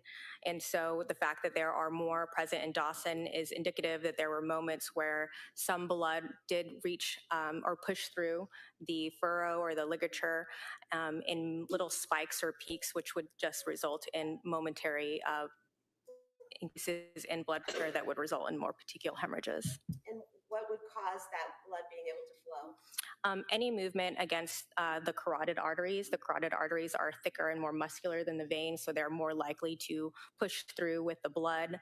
So that could be movement of the ligature or movement of the person handling the ligature or movement of Dawson himself. So it could be from Dawson struggling, or it could be from more pressure or force of the ligature. Yes, changes in the pressure of the ligature. And if I could see photo 2143, please. Oh my God. What are we seeing in this photo? This is the back of his left forearm. It is a little pale with the light, but there were 3 small bruises on the back of his left forearm. And going to photo 2155. What are we seeing in this photo? This is a picture of us. So at this point position, Dawson is face down. So we're looking at the side of his right leg, and we can see a small faint bruise here. And then going to photo 2144. What are we seeing in this photograph? This is an up-close photograph, but I can appreciate that there are small bruises in the center of the image. And photograph 2156. What are we seeing in this photograph? In this photograph, we're looking at the back of the legs. The one closest to us is the left leg. The one farthest from us is the right. You can see bruises here, here, and here, as well as the inside of the right knee. And so when you said here, here, and here, that was the outer portion of the left upper leg. Thank you. We could have photo 2119, please. What is depicted in this photograph? This is an up-close photo of his hands. And is there any significance to the blueness of the fingernails? I would not have called these necessarily blue or cyanotic. That would be more of the discoloration of his face. There is some subtle blueness to the nail beds, which is, again, a sign of cyanosis, which is just reflective of a decrease in oxygen in the body. And last photo is the PDF, please. What are we seeing here? This image, Dawson is face up, and we can see his right and left legs. Here on his right lower leg, we see small bruises. On his right knee, left knee, we are seeing a bruise. And here is a site of medical intervention, the intraosseous catheter site. And what are you able to tell us about the bruises on Dawson in terms of whether they're fresh or old? They were all red and purple in appearance, so they were more recent.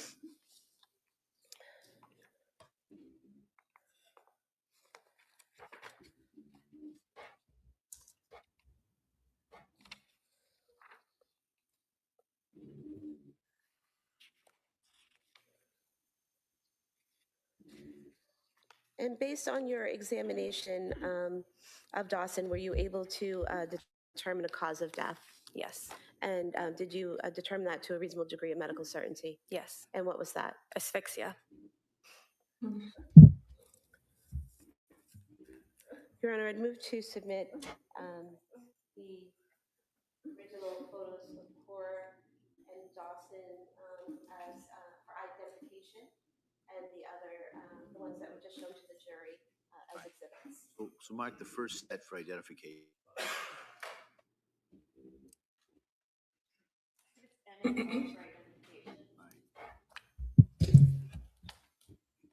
then over the defendant's objection, Of course. using the same analysis as stated in the sidebar, those other photographs may be admitted. The photos of Kaur and then Dawson as the next exhibits, please. It's 228 and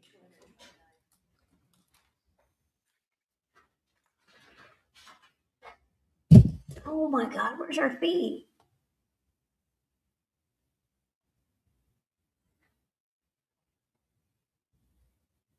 Okay, it looks like the court is having a feed problem, so just bear with us. I'm pretty sure it'll come back. We know they're not going to show us the pictures. We know that, but it's going to come back. Okay, just bear with us. I'm pretty sure it's the courts. Now, it's not the sidebar. The court is apparently not going to let us listen, maybe. I don't know what this is. Hang on, guys. Let's see what we can do to fix it. So there she was. I know that they're not going to just take it down. That's not going to happen. There we go. Okay, I will just have to wait for it to come back. It's not a sidebar. They're having live trial, but something happened to the feed in the courtroom, so we'll have to see what it is. I know we can't hear anything. We can't see anything. I don't know. Y'all just bear with us for a second while we see what happens. Because it's going to be every state, every channel is going to have the same problem. So let me go over and look and make sure. Hang on a minute. Yeah, it's the entire feed is down. So for whatever reason, there's no feed into the courtroom right this second. But I'm sure it will come back as soon as they realize that something is wrong with their feed, which is so, yeah.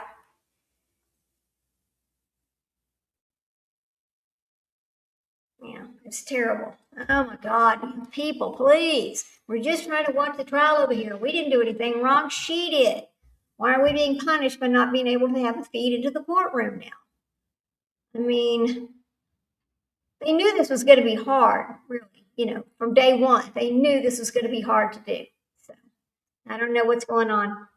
We'll just wait. We'll just sit and wait and talk about some other things while we wait. Let's see.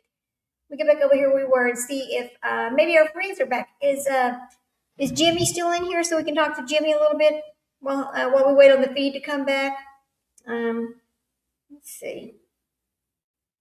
Yep, it's just black on every channel. It's just black. Damn it. So annoying. But that's okay. Here's the thing. Let me tell you this, guys. One thing I'm not going to do is I am not going to do little clips of her crying and carrying on. I'm not going to do that. If I do any clips, it'll be testimony, not her crying, because I am not a cruel person. And I know this is hard for her, and I know she did this. I know, and I know it's a little too late to be crying about it because you've already done it. You can't, there are no take backs. But I'm not going to be cruel enough to show her crying out, and not being able to control herself in little shorts and clips. I'm just not going to do that. I try to have a heart about this. So, yeah. Okay, take the trash out. Okay, Leslie, that's fine. Take out the trash. Just let's grab a drink, get a cup of coffee, whatever we need to do while we wait on our feed to come back. It's 3:04 here, which means it's 4:04 there. So they might only go another 30 minutes or so at the trial anyway. Let me see what's happening here. Anything? Wow. Look, right there. They're having a problem with their stream. Okay. I don't think it's over, but we'll see. Let me see what happens here. I think it's just a streaming issue. Okay.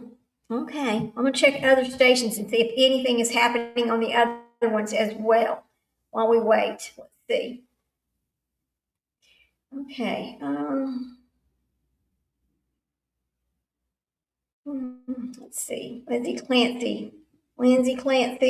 Here, let me see if this one, yeah, there. Even AP, all of live stream has ended. Don't tell me they shut it down without us. What the damn hell? No. No, I don't think it's not over today, is it? This is wild. They just cut it off in the middle.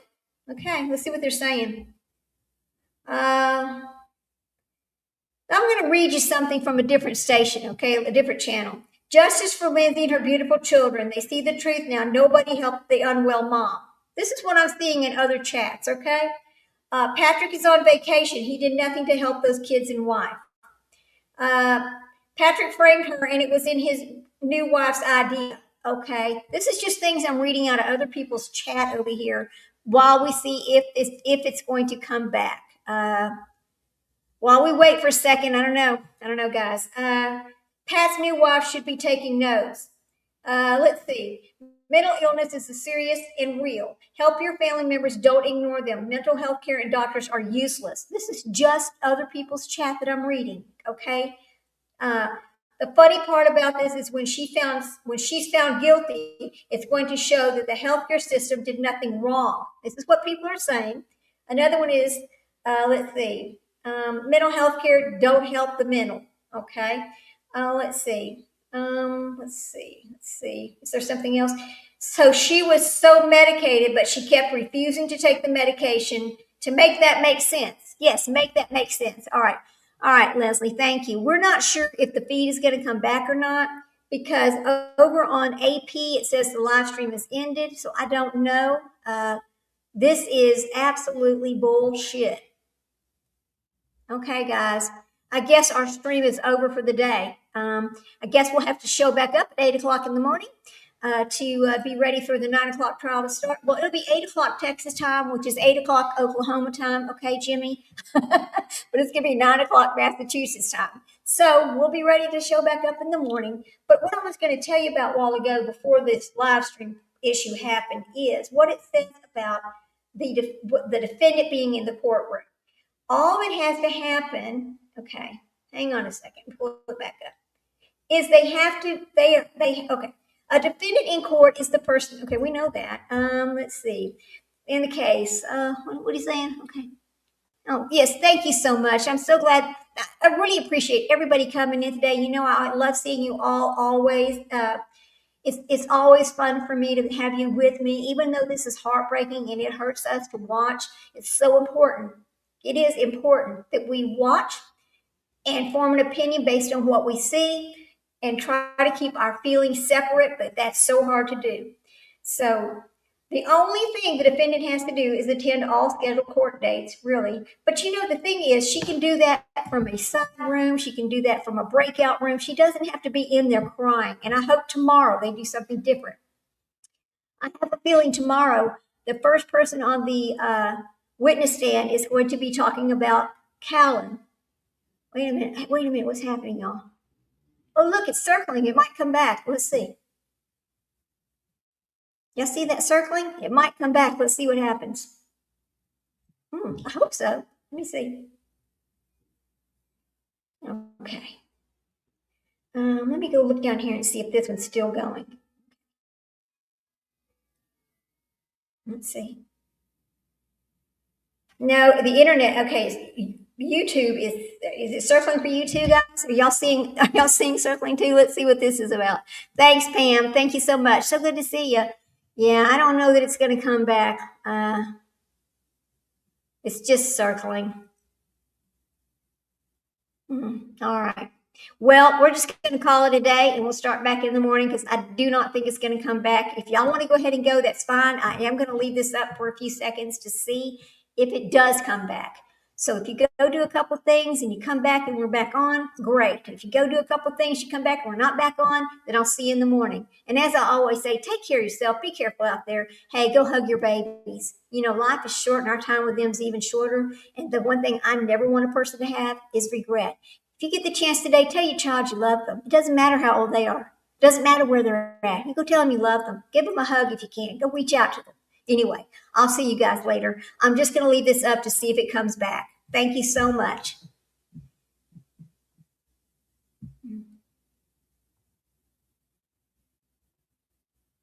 Oh, thank you, Leslie. You're going to wait with me and see what happens? Because really, it's only 3:10, which is 4:10 there. It's only 4:10. Certainly, they've not ended court all of a sudden. I just don't believe that.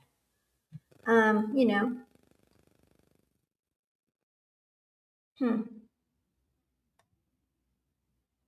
Here's what I am going to do.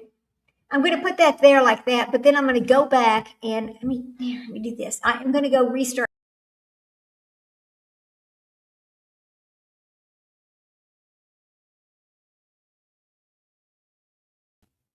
All right. Right there. All right. Let's go restart YouTube and see if anything comes up. Ooh, look, I'm in color. Living color. There we go. Here we go. Let's see. YouTube. Oh my goodness, my goodness. Let's go. All right. Okay, that one has ended over there. Let's go see if it's over here on WJKR. Let's see. Oh, look, there it is, y'all. Look, what is this? What we got going on here? Let's see. No, I don't know if it's going to come back. I don't know. All right. Yeah. Okay. I don't think it's going to come back on because every one of these other stations just have like it has ended, or WJAR says the same thing. It's not really showing anything. It just pisses me off so bad. Yeah. Let's see. Yeah. Okay. There's not even any other creators over there talking about, oh, it looks like it's ended or anything. People are you just see some chats moving along and that's about it. So I don't know, guys. This is strange. I have never seen this happen. You tell your daughter yeah, I know. Every night you tell your daughter, you should. I reach out to my kids all the time too. I mean, I've got one that's 2.5 hours away from me and I've got one that's 45 minutes down the road because he's in college, He's over at the University of Texas. He's in pre-med. He wants to be a doctor himself. He's just turned 19 years old and he's already a sophomore. And in December, he will actually be a junior already. He's very, very intelligent. He's the cutest thing. I always call him my gift from God I didn't know I needed because I was 46 years old when he came along. I know. That's like, listen, people can have kids older age. It's okay. You don't have to be in your 20s. It's fine. You can do it. It's fine. So anyway, I just talk about that. Let's see. Yeah, it looks like they have just ended the stream altogether. It's not coming back. All right, it's over. Okay, it's over for the day. So I'll just see y'all tomorrow. Again, thank you. Let's just call it a day. Love you guys. Come on back when you can. Hey, and Jimmy and all you new people that I saw today, come back tomorrow. Come spend your time with us if you have time. Thanks, guys. Yeah. Yes, and you should. You should tell me good night every night. I am heavy on the texting. Just heavy on the texting, so I can make sure I talk to my kids. I just am. I'll see you guys later. Bye.